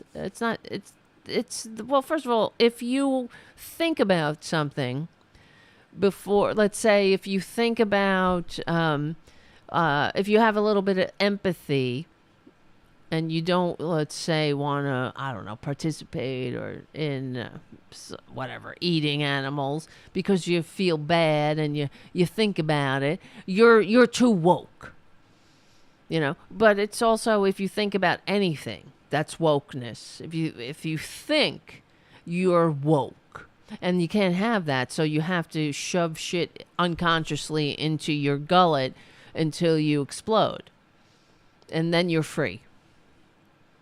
Right? Am I wrong? That's freedom to them. They're telling their assholes they're not free, and because liberals think they know better. Here's the clue, bastards. We do. We do know better. That's part of being a normal person, a liberal, progressive, is, thinking about shit. What else? Why did God, the man on the cloud, give you a brain if you don't want to use it? You don't want to think. You just want to shove shit into your empty pit of a soul until you croak. That's republicanism. And don't think about the earth. Don't care. Don't care about anything. Don't think about the consequences of your actions. Just feed your own disease. Am I wrong about that? That's what it is. But that's what this whole ad, machine gun bacon, that Ted Cruz put out a couple of years ago, because he's a tough guy, as melted candles go. He's pretty tough, and he has to trigger the libs by wrapping bacon in an assault weapon. Well, hey, the same assault weapon that kills children. That's fun. Eat your bacon off of it. Because you live in some kind of fucked up dystopian world. And if if you don't actually live there, Republicans are going to make sure they live there eventually. Because who needs this kind of who needs assault weapons if you're living in a society that doesn't suck? You know what I mean? The most armed countries on earth. Well, we are the most armed. We have more guns than any other country combined. Every other country combined, of course. But that's why. Why? How do you... This is where you live? And how do you, even consider e pluribus unum if you think you need to walk around with assault weapons constantly? Like, where do you live? Are we in The Walking Dead? I know you're dead. Your brains are dead, but, I mean... It's the consequence of constantly being told that everyone is your enemy. And of course, and to the Republicans, we are their enemy. That's why they don't want to do anything. They have no ideas, except they have complaints. It's like Festivus every day, the list of grievances. But they have no answers, because, I mean, it must be fun to be a Republican in that way. No responsibilities, just being, it's like a perpetual child, except it's like Peter Pan without the charm or anything, or the humanity. Oh, yeah, just throw those bacon. See how manly?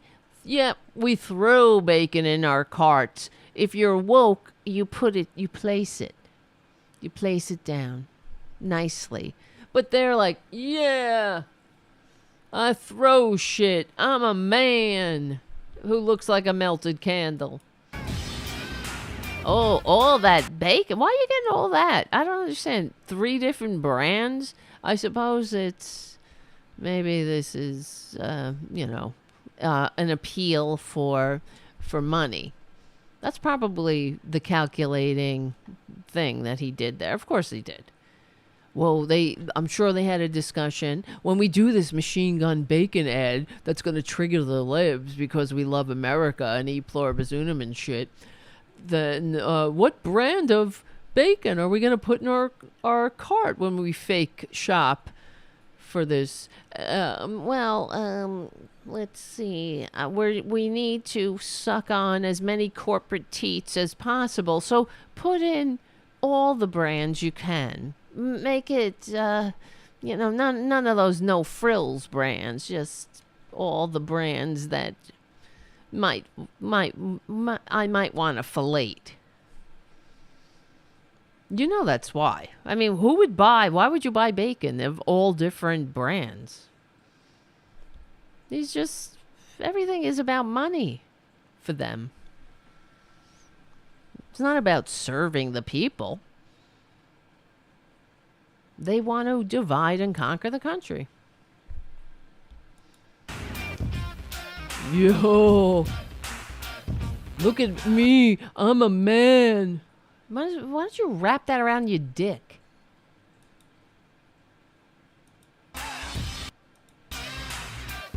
Ugh. Sorry for the image, guys.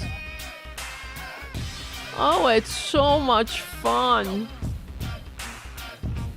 Look, I mean, even the music. It's so... Ugh.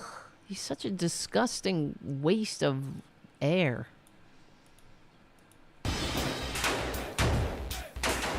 Ha ha ha.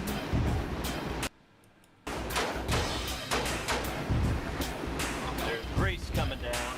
We got some grease. Well, anyway, whatever. He gets to the end. Then he's like, this is the most... I'm very sorry to do this to you. When he eats it. Ugh. Machine gun bacon. Ugh. Is that the most punchable face you've ever seen in your life? It really is. Could you imagine being Heidi Cruz? Heidi Cruz lets that face near her.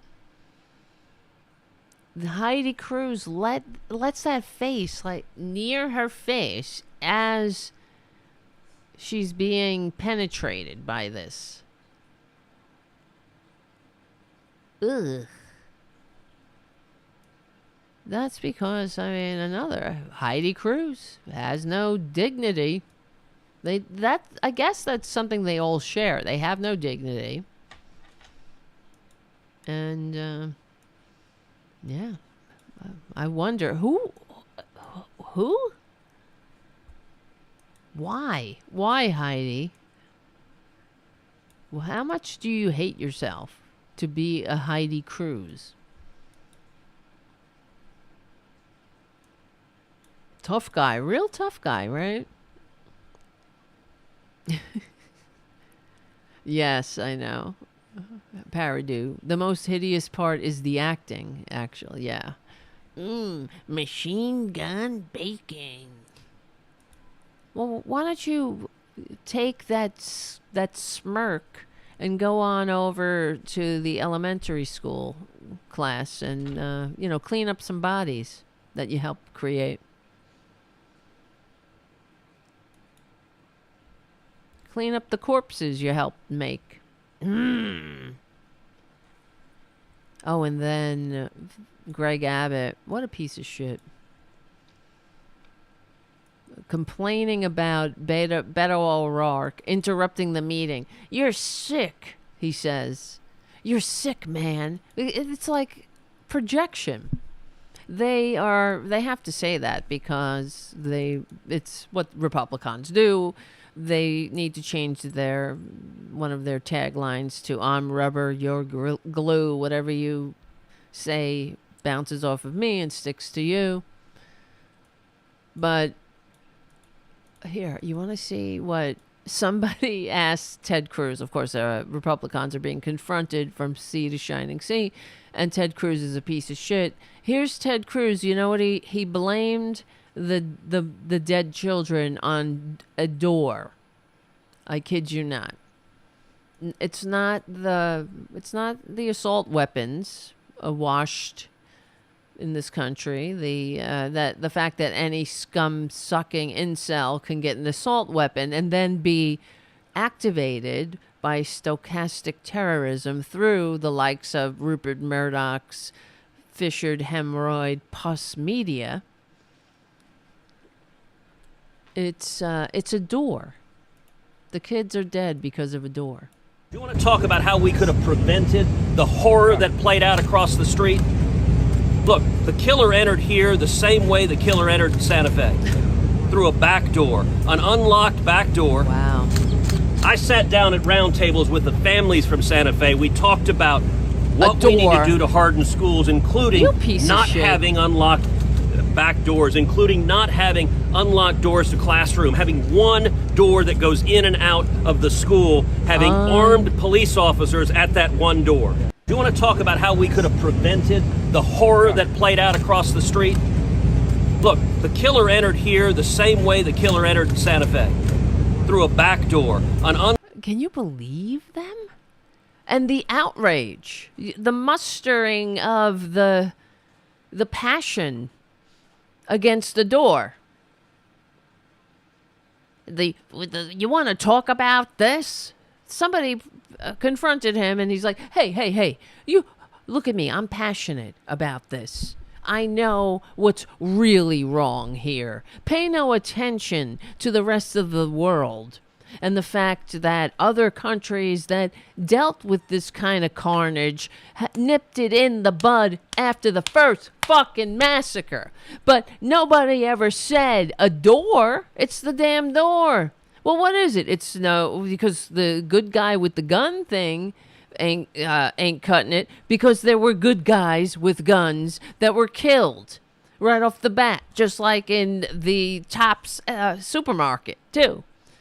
So we can't go with the good guy with the gun. But let's not talk about the assault weapons or a well-regulated militia or well-regulated period. Let's talk about a door. a door. Unreal. Here's from the New York Times. After the Texas shooting, Ted Cruz digs in against gun control. Well, he's going to speak at the NRA in a couple of days. And we know from one of the other shootings, one of the other massacres, we have this on tape. The filthy scums at the NRA discussed what they were going to do. I think it was after Columbine, actually. And they decided they were going to double down. They weren't going to stop. They weren't going to issue any mea culpa. They weren't going to cancel their because they also had a convention, just like what's happening now. They weren't going to cancel anything. They were going to double down. And that's what they did. And here we are, more dead kids. So let's see. Katie Edmondson writes, hours after the worst school shooting in a decade took place in his home state, Ted Cruz, the melted candle Cancun Cruz, acknowledged that there were way too many of these horrific mass murders, quote unquote, and suggested a possible solution: putting armed law enforcement on campuses everywhere. Right. More fucking guns. I'm so sick of it. I don't know. Guys, are you sick of it? Is this country sick of it? How much longer are we going to take it? These people are unfit. They're unfit. When Republicans, when right-wingers get power, this country breaks out in all kinds of death by despair. Enough. How much longer? Will we ever do something about this? Not if these scumbags are standing in the way. Vote blue no matter who, I keep hearing. Yeah, I mean, I will, yeah. At this point, except for Kristen Sinema and Joe Manchin. Fuck them. Nullify them. We need more normal people, Democrats, to stop this. We need a majority that's worth something. Enough. I mean, of course, yes. We'll see what happens, but the fact is, the Republicans are a lost cause. And if the Democrats, we have to have, one thing that Joe Manchin said that was right, we need more progressives. We would already have the Build Back Better plan. We would have, we would be going in the right direction of promoting the general welfare. We need an assault weapons ban. We need Democrats to stand up and say, what part of well-regulated don't you fucking pricks understand? Without apology. And say, no, dummies. The Second Amendment isn't to overthrow the government if you don't like it. That's absolute madness. We have a mechanism for change. It's called an election. But we understand you hate them, too. So he said, Cruz, a Republican, quickly turned to blame the Democrats and the news media for politicizing the issue. How dare you, right? Is Ted Cruz capable of human emotion? I doubt it.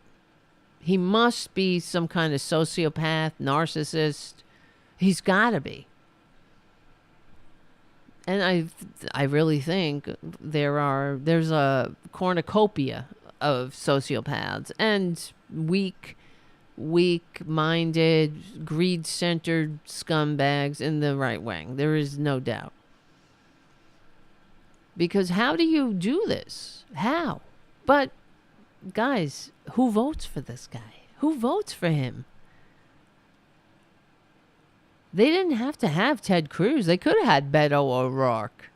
But, I don't know. The fact is, actually once I was watching Meet the Press and they made, and Chuck Todd he said, a throwaway line that Democrats, he's like, and Democrats have to overcome a 5-point disadvantage in the polls or in the election, a 5% disadvantage built in to the electorate. This is what he said, without a sense of irony or a hint of it. Democrats have to overcome a 5% disadvantage. Overcome a 5% embedded, as if this is normal. So not only do Democrats have to win the election, they have to super win it. They have to win millions more votes, just like when Republicans lose and they still win.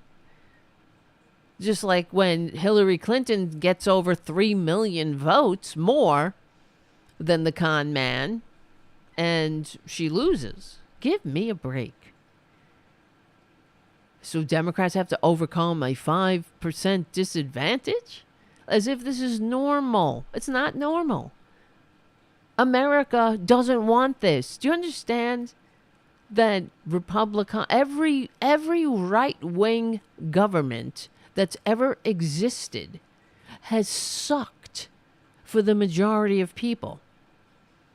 That's why it never ends well. That's why when you have a right-wing government, you need the people are oppressed. You need that. They need that. The power needs to limit the press. They need to attack education. They need to suppress humans, the human spirit, freedom.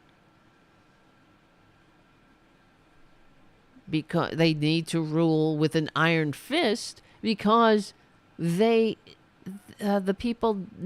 people don't want what they are selling. They don't want what they have. But these fuckers just want power for themselves, and everybody else can go pound sand. So this is what Ted Cruz says. If you look to the past, we know what is effective, and it is targeting the felons and fugitives and the bad guys. No. It's getting rid of guns. Getting rid of these assault weapons, like in other countries. Look to other countries, you piece of shit. It happened in New Zealand. It only had to happen once. It happened in Australia. They're not still dealing with this because they did something about it. And they didn't have, I'm sure maybe they had a few. I'm not an Australian politics aficionado, but the outrage was so evident and so universal that no politician stood in the way. But I don't know, as far as Australian politics, maybe, do they have money like this? Money in politics to this degree? They do have the Rupert Murdoch cancer. So Cruz said, but as sure as night follows day, you can bet there are going to be Democrat politicians, see, because he's a piece of shit. He can't say Democratic. Democrat politicians, because even in this faux call for healing, he's going to deliberately mispronounce the name of the Democratic Party, because he's a child and a horrible ghoul child too. Not like Casper the Friendly Ghost or anything. He's a ghoul. He's like a bat, a demon bat that sucks on the blood of dead children in order to shit out NRA blood money. As sure as night follows day, you can bet there are going to be Democrat politicians looking to advance their own political agenda. No, honey, it's not about that. It's about ensuring that kids and other forms of life don't get made prematurely dead for simply going to school or to the supermarket or to a concert or to a movie or, to the park. Living in a civilization. These people hate America. They hate democracy. They hate e pluribus unum. They hate the general welfare. They hate and hate and hate, but they love themselves. They love greed. They love money. They love power. They love the gated communities. They love they love everybody kissing their ass at the at the wine party, that's Pete Buttigieg at the wine cave. Let's see, Democrat politicians looking to advance their own political agenda, because it's not about politics, right? This has nothing to do with politics, rather than to work to stop this kind of horrific violence and to keep everyone safe. As if you want to keep people safe. This is another thing I tell you all the time. Know them by their fruits. If they wanted to keep people safe, they wouldn't advance these bullshit policies. They know it's bullshit. They know everything that they stand for is anathema to democracy and human life and happiness. They know that their policies bring death by despair. They know it. They know that their policies suck for democracy, but they're exactly what they need in order to destroy the democracy. Jesus Christ.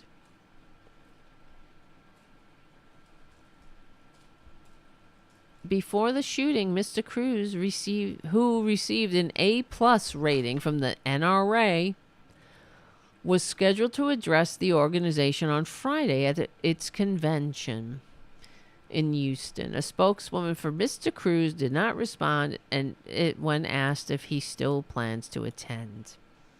Well, why don't he go and talk about doors? Look at the outrage.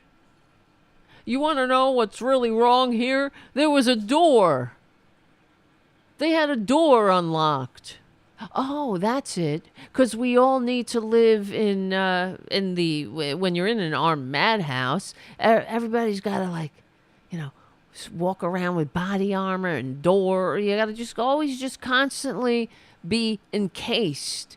Just encase yourself in bulletproof body armor constantly, and make sure that when you're doing anything in public, that you're just on high alert.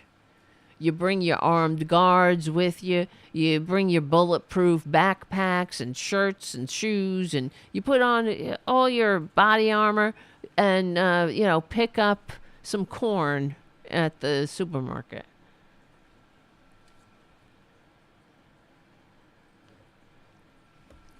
We don't want to take away the rights of law-abiding citizens. Well, what law-abiding citizen needs an assault weapon?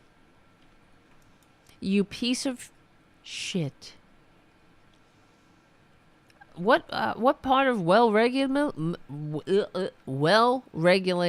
don't these scumbags understand? I really wish Joe Biden would just say that. What part of well-regulated don't you understand? And he said in his speech, or his statement, that there is no other reason to own an assault weapon but to kill people, kill human beings. And that's unacceptable. And there were different Supreme Court rulings before the Moscow Mitch destroyed the Supreme Court that confirmed the Second Amendment it's for home defense. So you need an assault weapon? What is this? Is this The Walking Dead? it's another sign that Republicans hate America. You see? Only if you hate your country and you hate your fellow Americans, do you need to have this kind of you need to have weapons of war? Everybody's just trying to get through the day. You know what I mean? We're trying to get through our lives. And these fuckers are stocking up like they're in the end times. I wish they would rapture the F out of here already. Locked back door. I sat down at round tables with the families from Santa Fe. We talked about... Look at the outrage. The faux rage. We talked about that door, damn it. What we need to do to harden schools, including not having unlocked back doors, including not having unlocked doors to classroom, having one door that goes in and out. Oh my God. You, somebody needs to just shush. Shushy. Shushy. Melted candles. Shushy. Where's Ray? Hi, Ray. What are you doing? Come here, honey. Come here. Why are you so nervous? Come here. He's such a tease, that little fucker. Come here, honey. Isn't he cute? Come on, you little mommy. Come on, mommy. Sure. Be like that. Come here, mama. Mama. Come here, mommy. Come here. What are you doing, you silly man? What are you doing, you silly man? Hello. Will you please be my emotional support cat? Yes. He's a good boy. Look how pretty. Are you a nice boy? Yes. You're a good boy. He's very good. All right, get out of here. Don't have to tell him twice. Oh, Ray. I don't know, guys. Let's see. What's going on in the chat room? Yes, Cruz is evil. That's right. Let's see. Oh, hey, Ray. He's behind the computer. Ray, come on. No. Out. Come on. I don't know. Hey. Hey. Little bastard. All you need is to pull a plug out there. That's the end of the show. So anyway, all right, let me just tell you this story.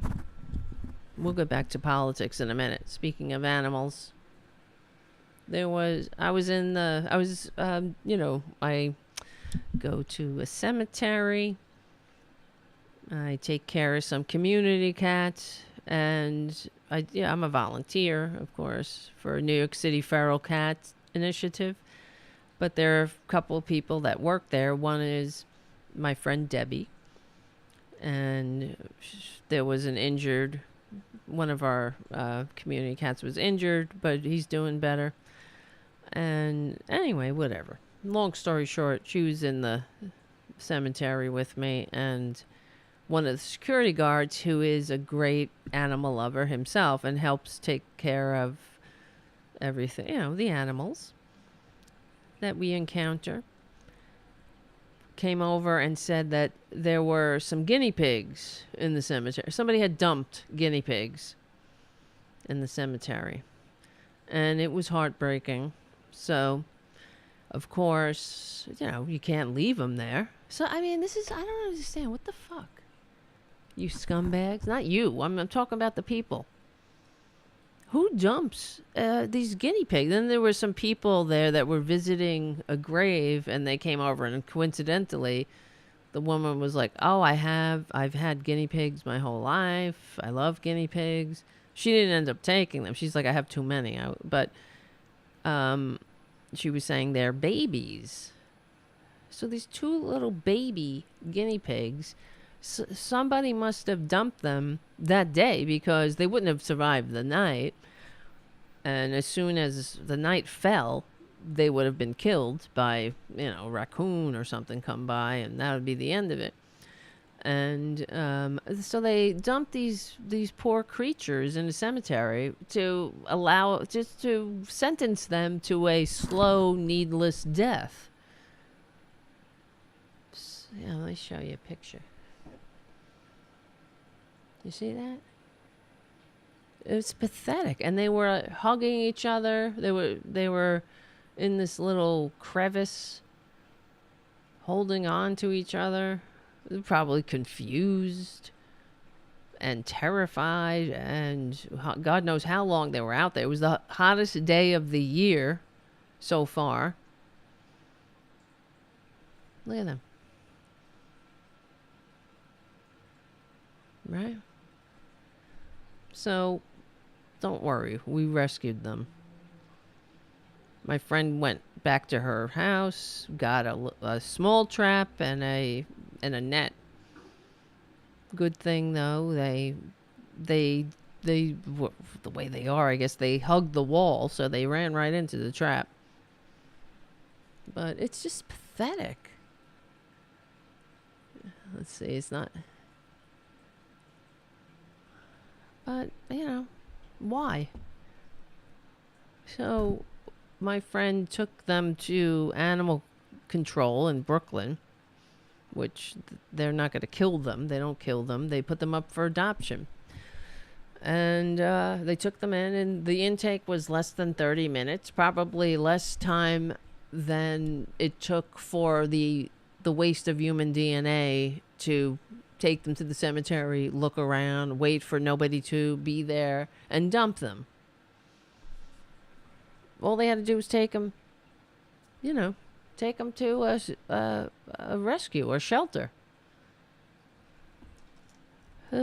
So that's people's for you. That's I gotta wonder. I just wonder why and how. Who is this person? Where are they? They must be from this neighborhood. They're not gonna drive 50 miles to come here. They gotta be somebody around here. Do I pass them in the supermarket? Yes, I hope somebody takes them and takes them together. They were clearly bonded, and it was just pathetic how they were, hugging each other, clutching each other. They were probably like, "What the hell? Where are we? What do we do? What happened? Where? Why?" But look at what we do to our own babies. Guinea pig babies. They ain't gonna matter in the line of succession. Machine gun bacon. Ugh, God. Where is this? Hold on.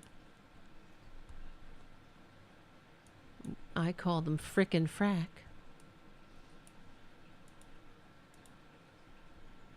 Let's see. They were very cute, I have to say. And the lady that was there was like, "Oh, they're very good pets. They make really good pets." I'm sure somebody will adopt them. Hopefully they get adopted together. But I'm just like, what the fuck, people? Why? When you have options, you know what I mean? Why are you doing that? Why are you dumping this animal? You could have just taken it 20 minutes to the shelter. I don't get it. Same thing. Like, why? Why are you voting Republican? Why are you being like that?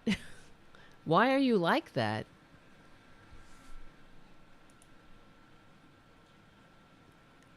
The door.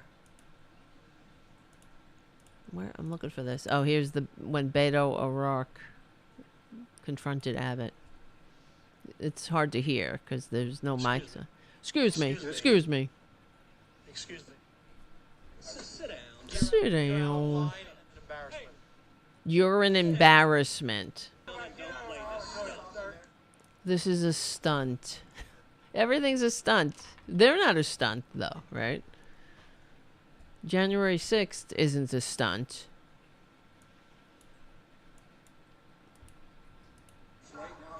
everything that comes out of Trump's lie hole. That's not a stunt. This isn't a place for this. Wait, what does he say? Sir, you're out of line. You're out of line. You're out of line. Sir, you're out of line. Please leave this auditorium. I can't believe you're a sick son of a bitch. Come to a deal like to make I can't believe you're a sick son of a bitch. Wait, what does he say? Wait. to make a political issue. You come here to make a political issue. Are you fucking... What do you think standing on a dais doing absolutely nothing and screaming about doors is? That's not a political issue? Oh, there's lots of evil. That's what Greg Abbott was saying. And Lauren Boebert and Marjorie Perjury Trader Green. Lauren Boebert tweets that you cannot legislate away evil. Yeah, it's all evil. It's mental illness. Well, what is it? Is mental illness evil now? So people who are mentally ill, there's a lot of mentally ill people. Most of them don't pick up assault weapons. But the fact is, all over the world, there are mentally ill people, and they don't have access to assault weapons. And they're not being programmed by Republicans to hate their fellow Americans to the point that they go and kill children. Execute children at school. And I'm sick of the candlelight vigils. I'm sick of the thoughts and prayers. I'm sick of the inaction, and there's nothing that will happen until we get rid of Republicans.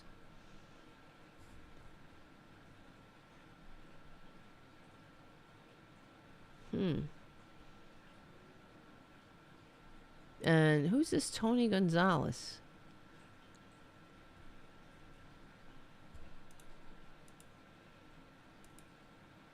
Yes, I voted no on 2 gun control measures in the House today. I am a proud supporter of the Second Amendment and will do everything I can to oppose gun grabs from the far left.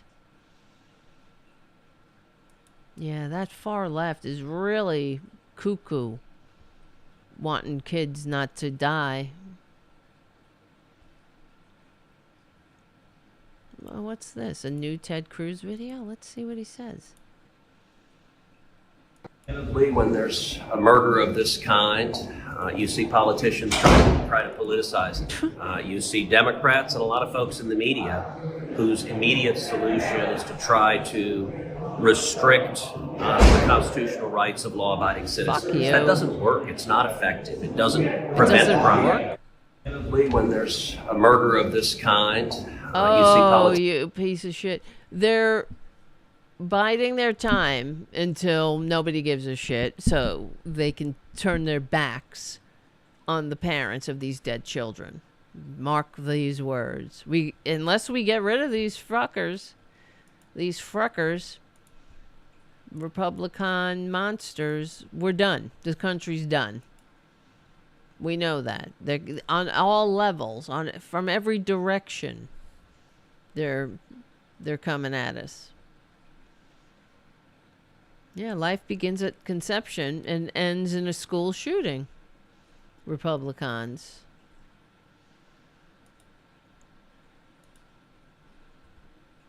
Jesus help me.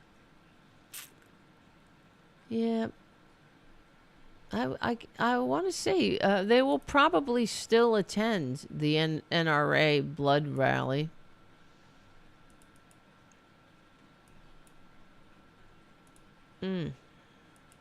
Already, Alex Jones this is from Daily Kos. This piece of shit. Even after didn't he learn his lesson from being made to pay for his lies about Sandy Hook? But I guess not. That's part of being a Republican. Being a Republican means never saying sorry. and never learning, never changing, never doing anything differently, never evolving, never learning from your mistakes and becoming a better person. That's part of that's the Republican birthright. And I have to tell you, and I have told you before, my theory about Alex Jones is he's a closet case. There's no doubt in my mind that if all gays, or he might even be trans, frankly, to me, you know. But he's a coward. So the reason I say that is because he's so hateful and homophobic, and so after we played that rant of his against Leah Thompson, the swimmer. I'm not sure. Did I say her name right? And he's talking about schlongs, and nobody wants to see anybody's schlong, and he's very obsessed with peepees, and he's really, really triggered by trans people, which makes me suspect that he's trans and he's a coward. That's why he will never come out. That's why he's so hateful. I mean, when you look at him through that lens, it kind of makes sense. And as Robin Kincaid explained, and other people I know who are trans, and because when Robin Kincaid came out as trans, I was surprised. I would never have guessed, of course. And she explained, hypermasculinity is one of the things that trans people do in the closet when they're struggling. And it makes sense. And I think there's a WWE wrestler who's trans, and when she was not out, I should say, hyper masculine is putting it mildly. So, but think about it, right? Am I wrong here? Well, I mean, of course we'll never know, because this person, Alex Jones, is a coward. That's why when other people who are courageous live their authentic life in spite of people like him, it is very triggering, and it reminds him that he's a coward and he hates himself and he's not living an authentic life, and that he's going to live and die like a piece of shit. And what does it matter when you're dead? You know what I mean? Like, we're all going to end up in the same place, but he's going to be in the ground as something that, look, congratulations, everybody thought you were this thing. I don't know. I hope I'm not offending anybody, but why would I be? It's just speculation. Sometimes you just know. Like you have Gaydar. He screams closet to me. That's why he's so angry. That's why he's so out of control and overweight, and also he's a violent asshole. He's also abusive to women. That's another thing. I remember, of course it's backed up by different studies, but I remember, well, first of all, let me, not studies in particular about this person, but here's an anecdotal, of course, arguing by anecdote is the weakest form of argument, but it's just an example that there was this person that I knew in the rooms, right, in the community of recovering people. I would never hang out with him in real life, but he was a rabid homophobe, and also always had a girlfriend, but always a piece of shit to whoever he was, supposedly paired up with. And I would hear stories, of course, about him being physically abusive to his girlfriend, and of course emotionally, and just being an asshole. Well, what do you know? One of my friends who was out and gay said that he was out it was on Staten Island at the time. This is when I lived on Staten Island. He was out at one of the gay cruising areas, acting out on one of his issues, let's put it that way. And guess who he ran into? Who, not just like, oh, gee, what are you doing here? I happen to be strolling through. This person was engaged in a sex act with another person with the same PP. And then, of course, we were discussing this, and it all made sense. Of course. He's a homophobe. He's a rabid homophobe. And he's a misogynist. So he hates women because he's a coward. He can't live an authentic life. And he feels like he needs to have women to cover up for his cowardice. And so he resents that. You know, you don't got to be Freud. I did have Psych 201, but it does make sense. And that's why there's studies, they've done studies, homophobes are gay. And you can, sometimes you just hear it when they're like, there was some Republican, this was years ago, that was like calling gays hedonists. Okay, wait, let me see if I can find that. Let's see, Republican says gays are hedonists. And I thought that was an interesting choice of words. Yeah, here it is. New York Times. Right. Oh, there's so many of it. Keyes. Alan Keyes. Yep. I remember. Illinois Republican Senate candidate Alan Keyes has labeled homosexuality selfish hedonism. And what a choice of words. Doesn't that kind of sound like, to me, it sounds like, oh, what's a hedonist, right? A hedonist is someone who enjoys, who's only out for pleasure, right? That's what a hedonist is. And so why would you say selfish hedonism? Gays are selfish hedonists because they're giving in to their feelings and their emotion and their desires, whereas Alan Keyes has them under control. Right? He's not being selfish. He's not being a hedonist. He's doing his duty and acting like he's straight when he's not. Well, congratulations, Alan. You're in the closet, and who gives a shit? Right? Am I wrong there? No, I'm not. Don't even answer. You don't have to answer. So let's see. Alex Jones weaves a false flags on Uvalde. How do you pronounce that? Uvalde shooting. I know I'm not saying it right. Even as judge clears way for Sandy Hook damages. If all Alex Jones ever did was rant about gay frogs, right? Another thing, like, who cares? That in itself screams, I'm in the closet, right?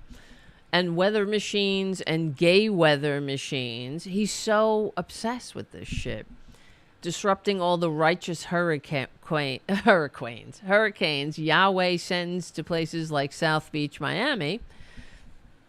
He'd be, at worst, a noxious sideshow. But he's a vicious man, which also validates my closet case theory. who considered it just and fair to defame and antagonize the parents of murdered elementary school children in Newton, Connecticut, by claiming that the 2012 Sandy Hook elementary school shooting was a staged false flag attack. And, you know, according to Republicans, like, we all have time for this. We all have time to make false flags. They're the ones. Because you could only, you know, it really is another psychological phenomenon that you, of course, most people project their feelings onto others. So like, for example, with the guinea pigs, I just can't get it. I don't get it, how anybody can behave like that, right? And dump an animal somewhere. And because I assume that others share the same feelings I have, and when they don't, it is shocking and disappointing. And so, but that's a human thing. That's what we do. So if with Republicans, they're so easy to unpack because they're very simple, and they're motivated by simple things, and so they project their manias outward and talk about false flags. Everybody's committing a false flag because they commit false flags, like screaming justice for George Floyd when they're shooting into police stations in order to incite riots, or to not just incite riots, but in order to defame the Black Lives Matter movement. Stuff like that, because that's what they are. That's who they are.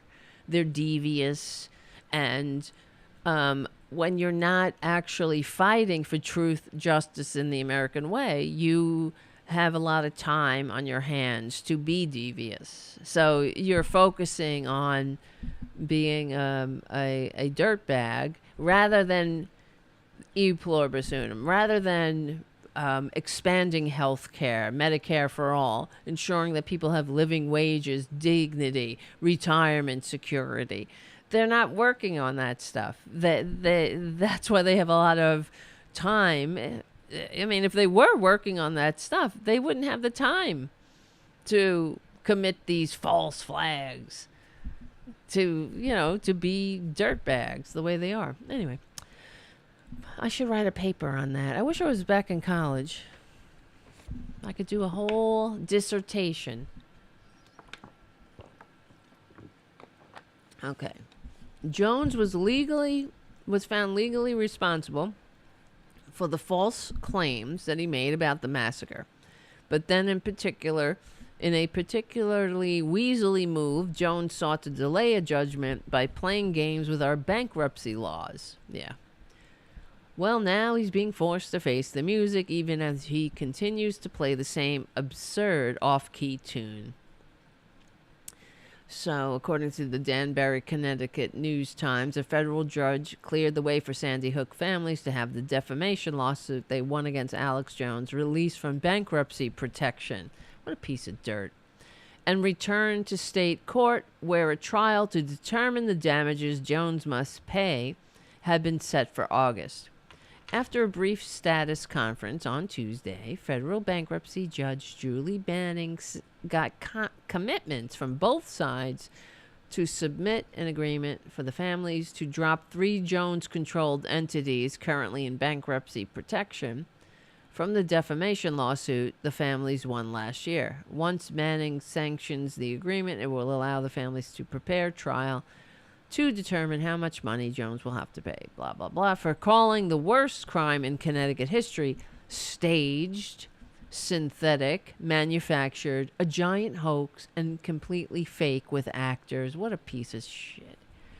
So it's nice to see these families, this is the article continuing, step up to sue Jones's ass, particularly since that ass is where he gets most of his information.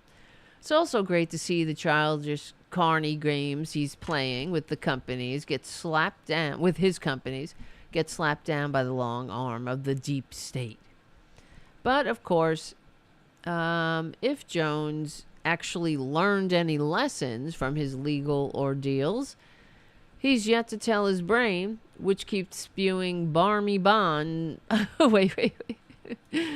Which keeps spewing, I can't pronounce it, Barney Bon Ma of conspiracy. Consider this from his broadcast just hours after the massacre at the elementary school in Uvalde, Texas. And courtesy of Jones's what? It says courtesy of Jones's ex-wife. Get right? Another example in the long list of him being a closet case. 877-789-2539, 877-789 Alex, and we're going to get you on air coming up. Owen, look, I don't want to say this was stage provocateur, but we have specifically said, with 2 years of hardly any mass shootings, that with all the pre-programming that mass shootings are coming and terrorists are going to attack and we got to take the guns. And then I'm like, well, I would predict a lot of mass shootings right before the election, and then like clockwork, it's happening. You know, to me, it's just very opportunistic what's happening. Wow. That's from hours after the elementary school massacre. It could have been ripped right from his Sandy Hook diatribes. I don't want to say this is staged. Yeah, you won't. You don't want to say that. Because you want to cover your ass. You want to give yourself plausible deniability. Wow. Yep. Eve on the chat says, get rid of Tucker. Exactly. Him too. All of them. All of these propagandists. God. Can we get to the part where they're in history's trash pile already? Jesus, Mary and Joseph. Well, we have more to talk about, but I'm looking at the times, and Tara Jr.'s in detention. But let's finish up with, I don't know what's going to happen tomorrow. Maybe we can do a show. If somebody becomes a patron, we will do a show. But we will also, remember, we have our Friday night to get together no matter what. So I like this. This is from the Business Insider. Alexandria Ocasio-Cortez says Lauren Boebert, who I like to call banned from the bowling alley Boebert, should quit instead of acting like a useless piece of furniture when babies are shot with AR-15s. Wait, where is my...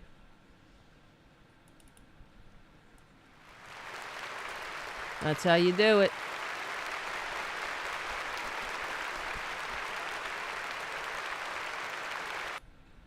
Unapologetically. Rep.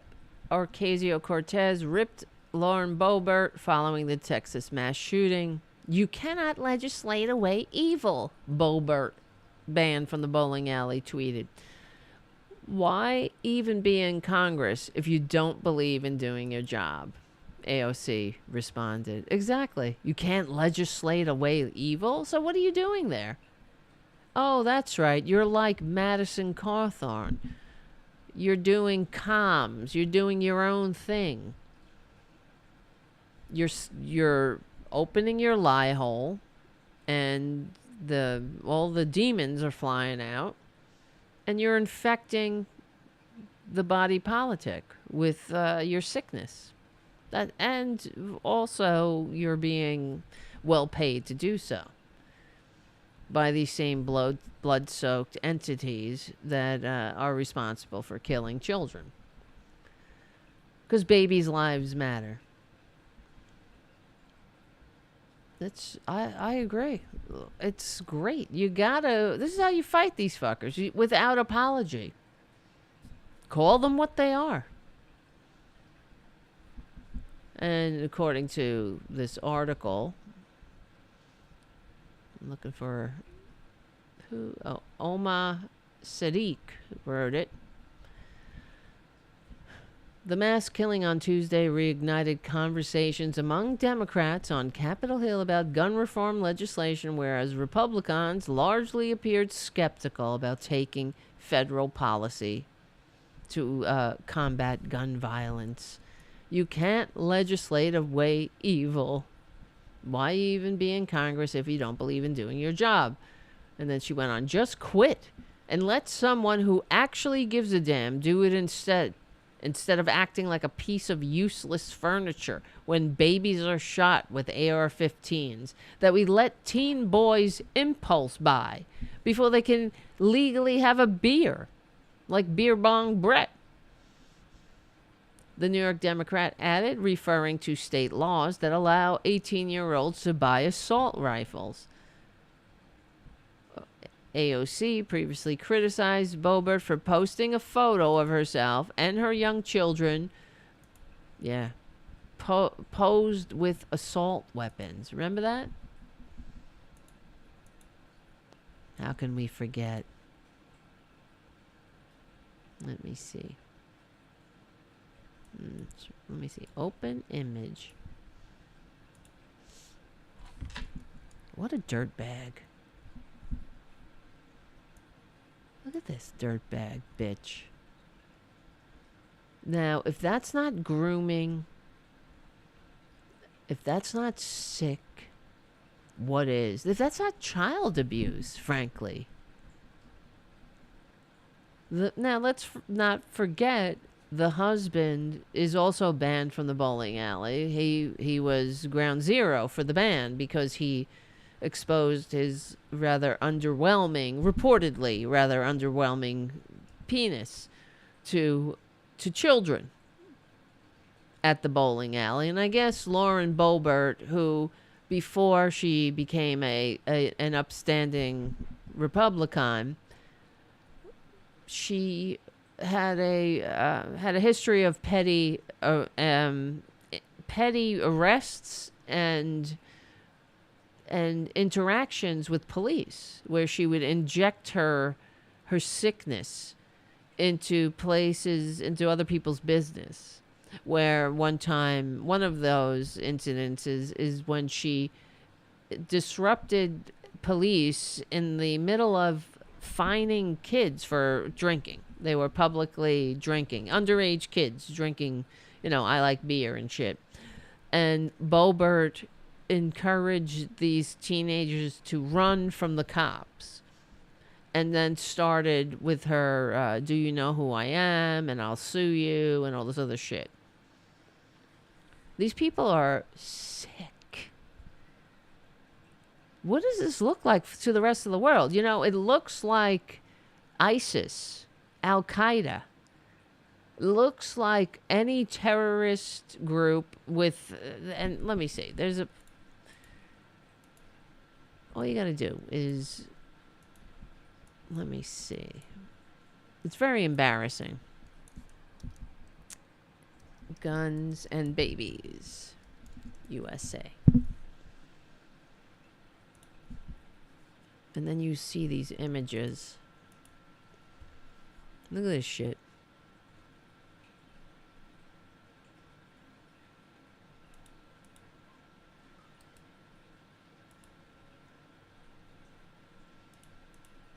This is from The Guardian, an English publication.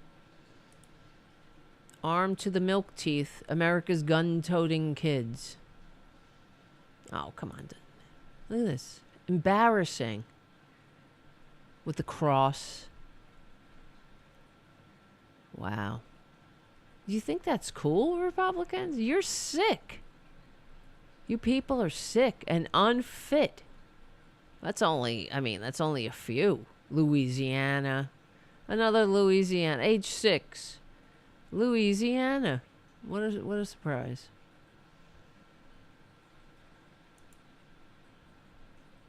What's this? Remember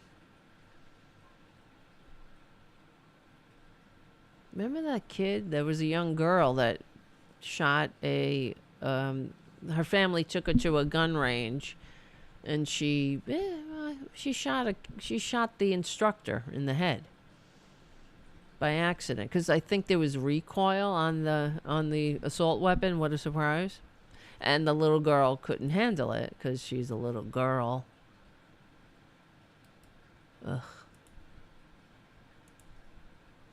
Because now that girl is probably how's she gonna live her life? But I guess her great Republican parents are like, fuck it. All lives matter, but fuck it. F them. It wasn't you, so why do you care? You didn't hurt yourself. Let's go keep shooting. Keep on killing.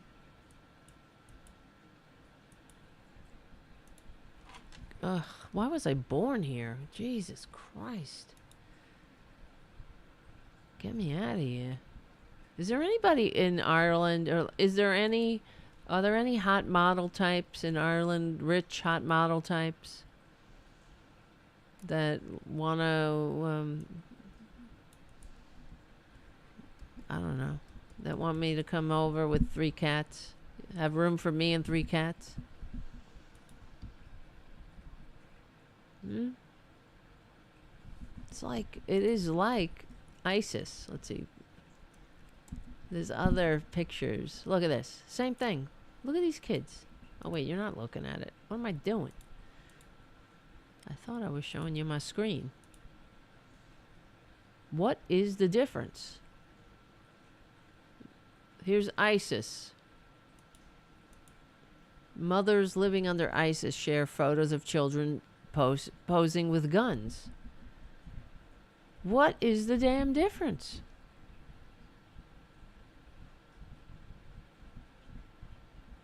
See? It is the same. Republicans do the same thing. May Allah accept their fathers as Shahid, whatever. What is the difference between this and, let's see. I saw this picture. I just did one. Wait, a meme. Let's see if I can find it. Republican family values.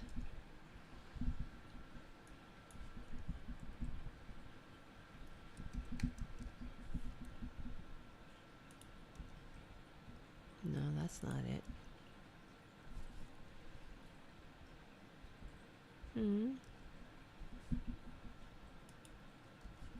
That's not it. That's not it. That's not it.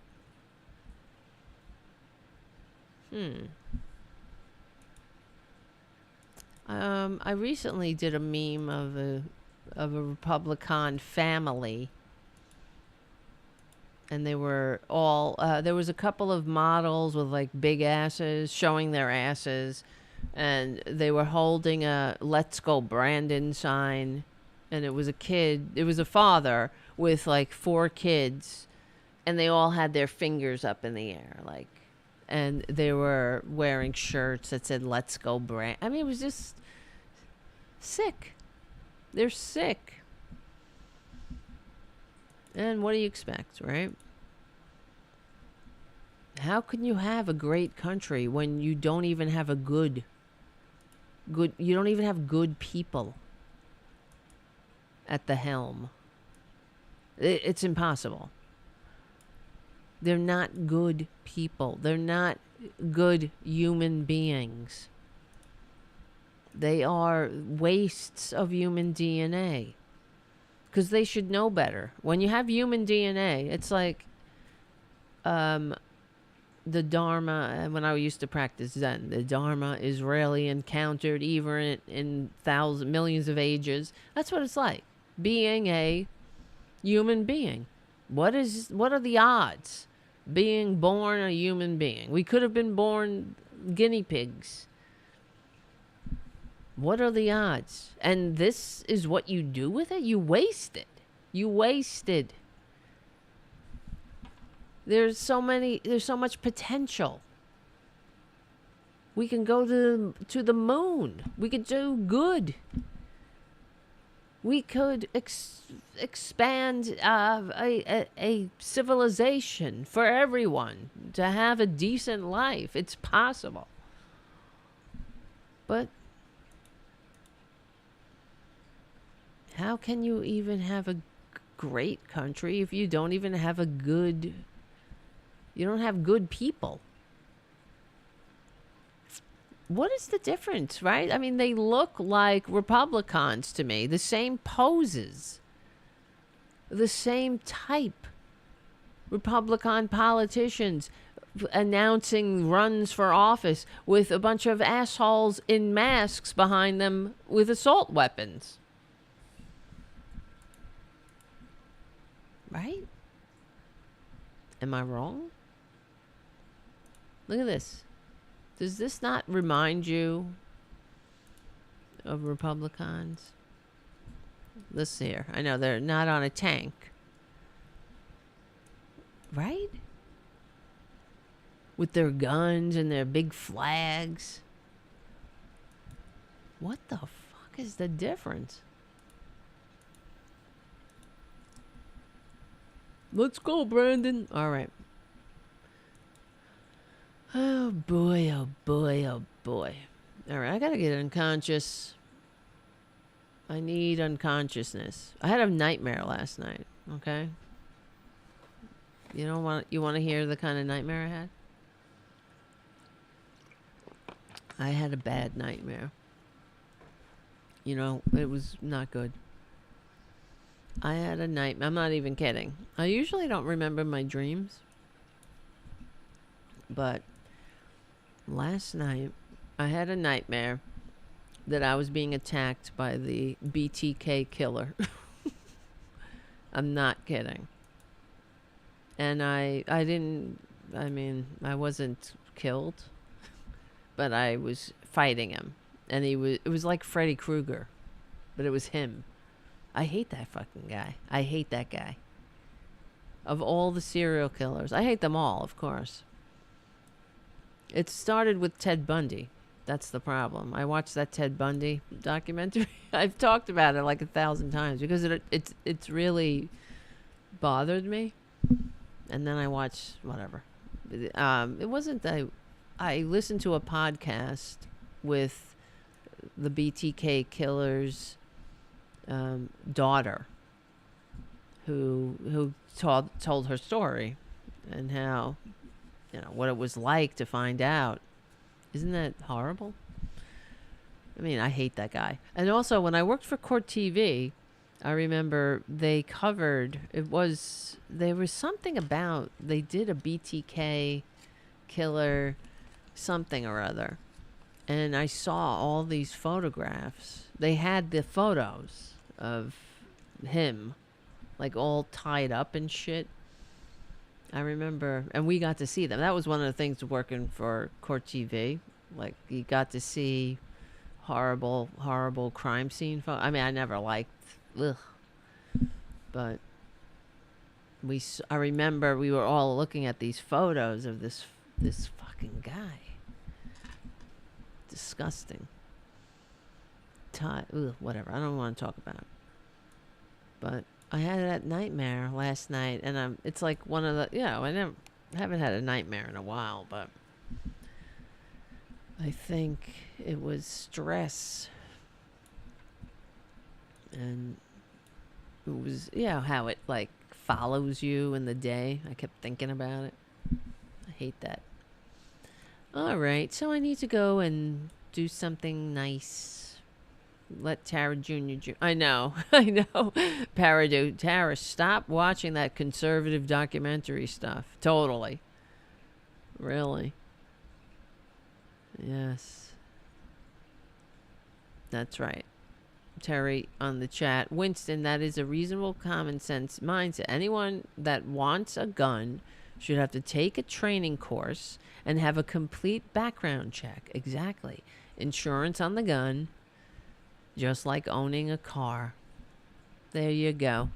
Yeah. Isn't it what? There is a city. Let's see. Liability insurance. gun ownership.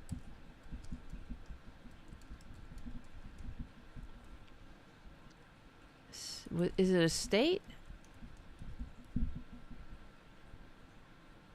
I think, did this pass?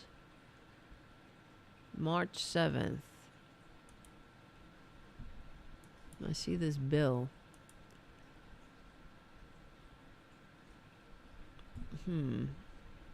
Early February, City Council of San Jose, California approved a first-of-its-kind ordinance requiring gun owners to carry liability insurance. Yes, that's it. San Jose. In San Jose, city leaders say gun liability insurance will work like auto insurance by incentivizing safe behavior through lower premiums for most responsible gun owners. They also claim that requiring insurance will offset the cost of the city's gun violence to taxpayers, which was recently estimated at nearly $40 million a year. This is what we got to put up with here. Yeah, but we can't have health care. But we need mental health care. That's what another thing. Marjorie Taylor Greene tweeted. Let me see. Marjorie Taylor, two toes. Marjorie Taylor Greene takes a pro-gun stance. You see, they didn't even wait for the kids to be in the ground. I can't take it. I can't. I'm looking at these pictures of these parents devastated. Shit. Oh, right. And then someone tweeted here. Remember Brooklyn Dad Defiant?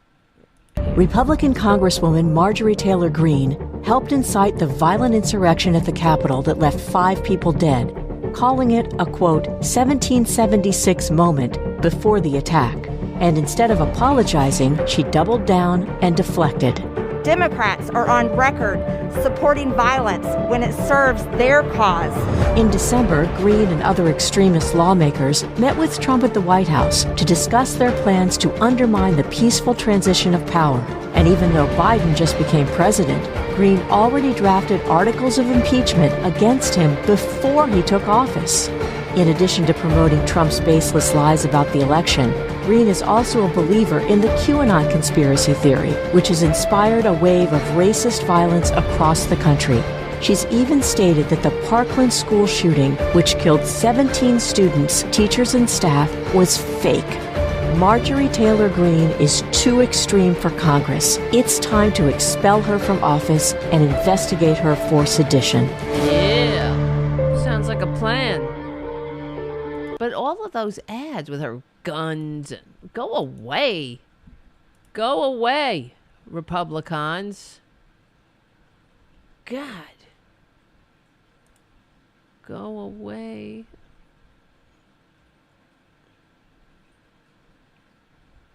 All right.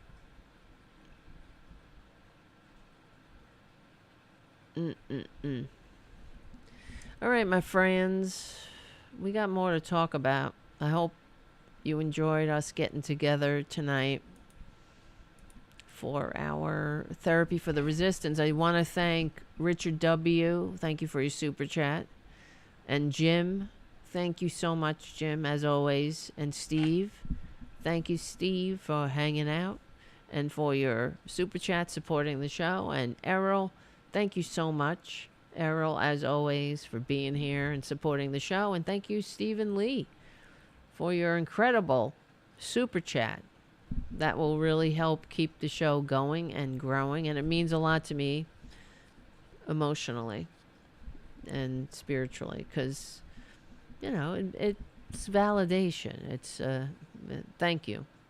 All your super chats, that helps because it's our show. It's a community show, and it does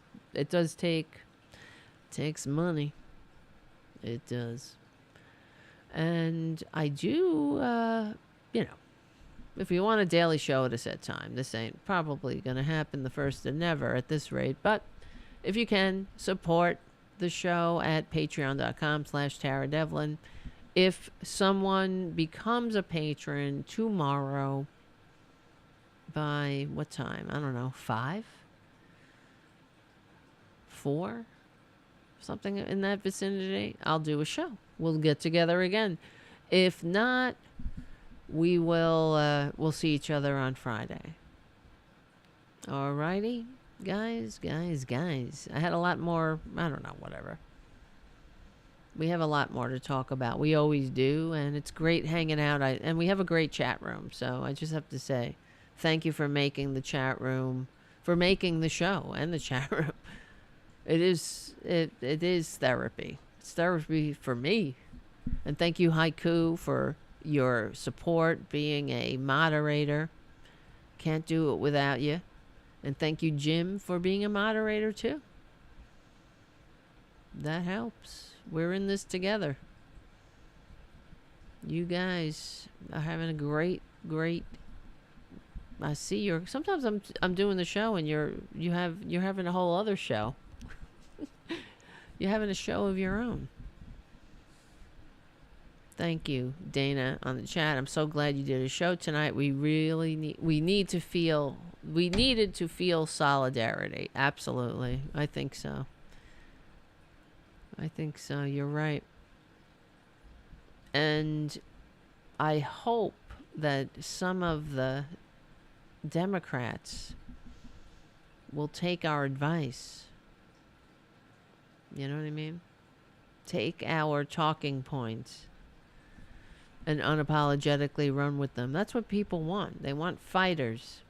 And there's no reason not to fight when we're up against the wall. But also, we're on the right side of history. Like I say, we will win. Because they have to pretend they're us. They have to pretend they're normal. And they love America. And they love, babies. They got to pretend. But we actually do. We will win. We're on the right side of history. That's for sure. We're on the right side of decency, dignity, and democracy. And damn it, we need more of that. Thank you so much, guys, for hanging out. My name is Tara Devlin. We'll see you. Oh, we stick together. We win, that's for sure. Love you, Patriots. And I will see you very soon.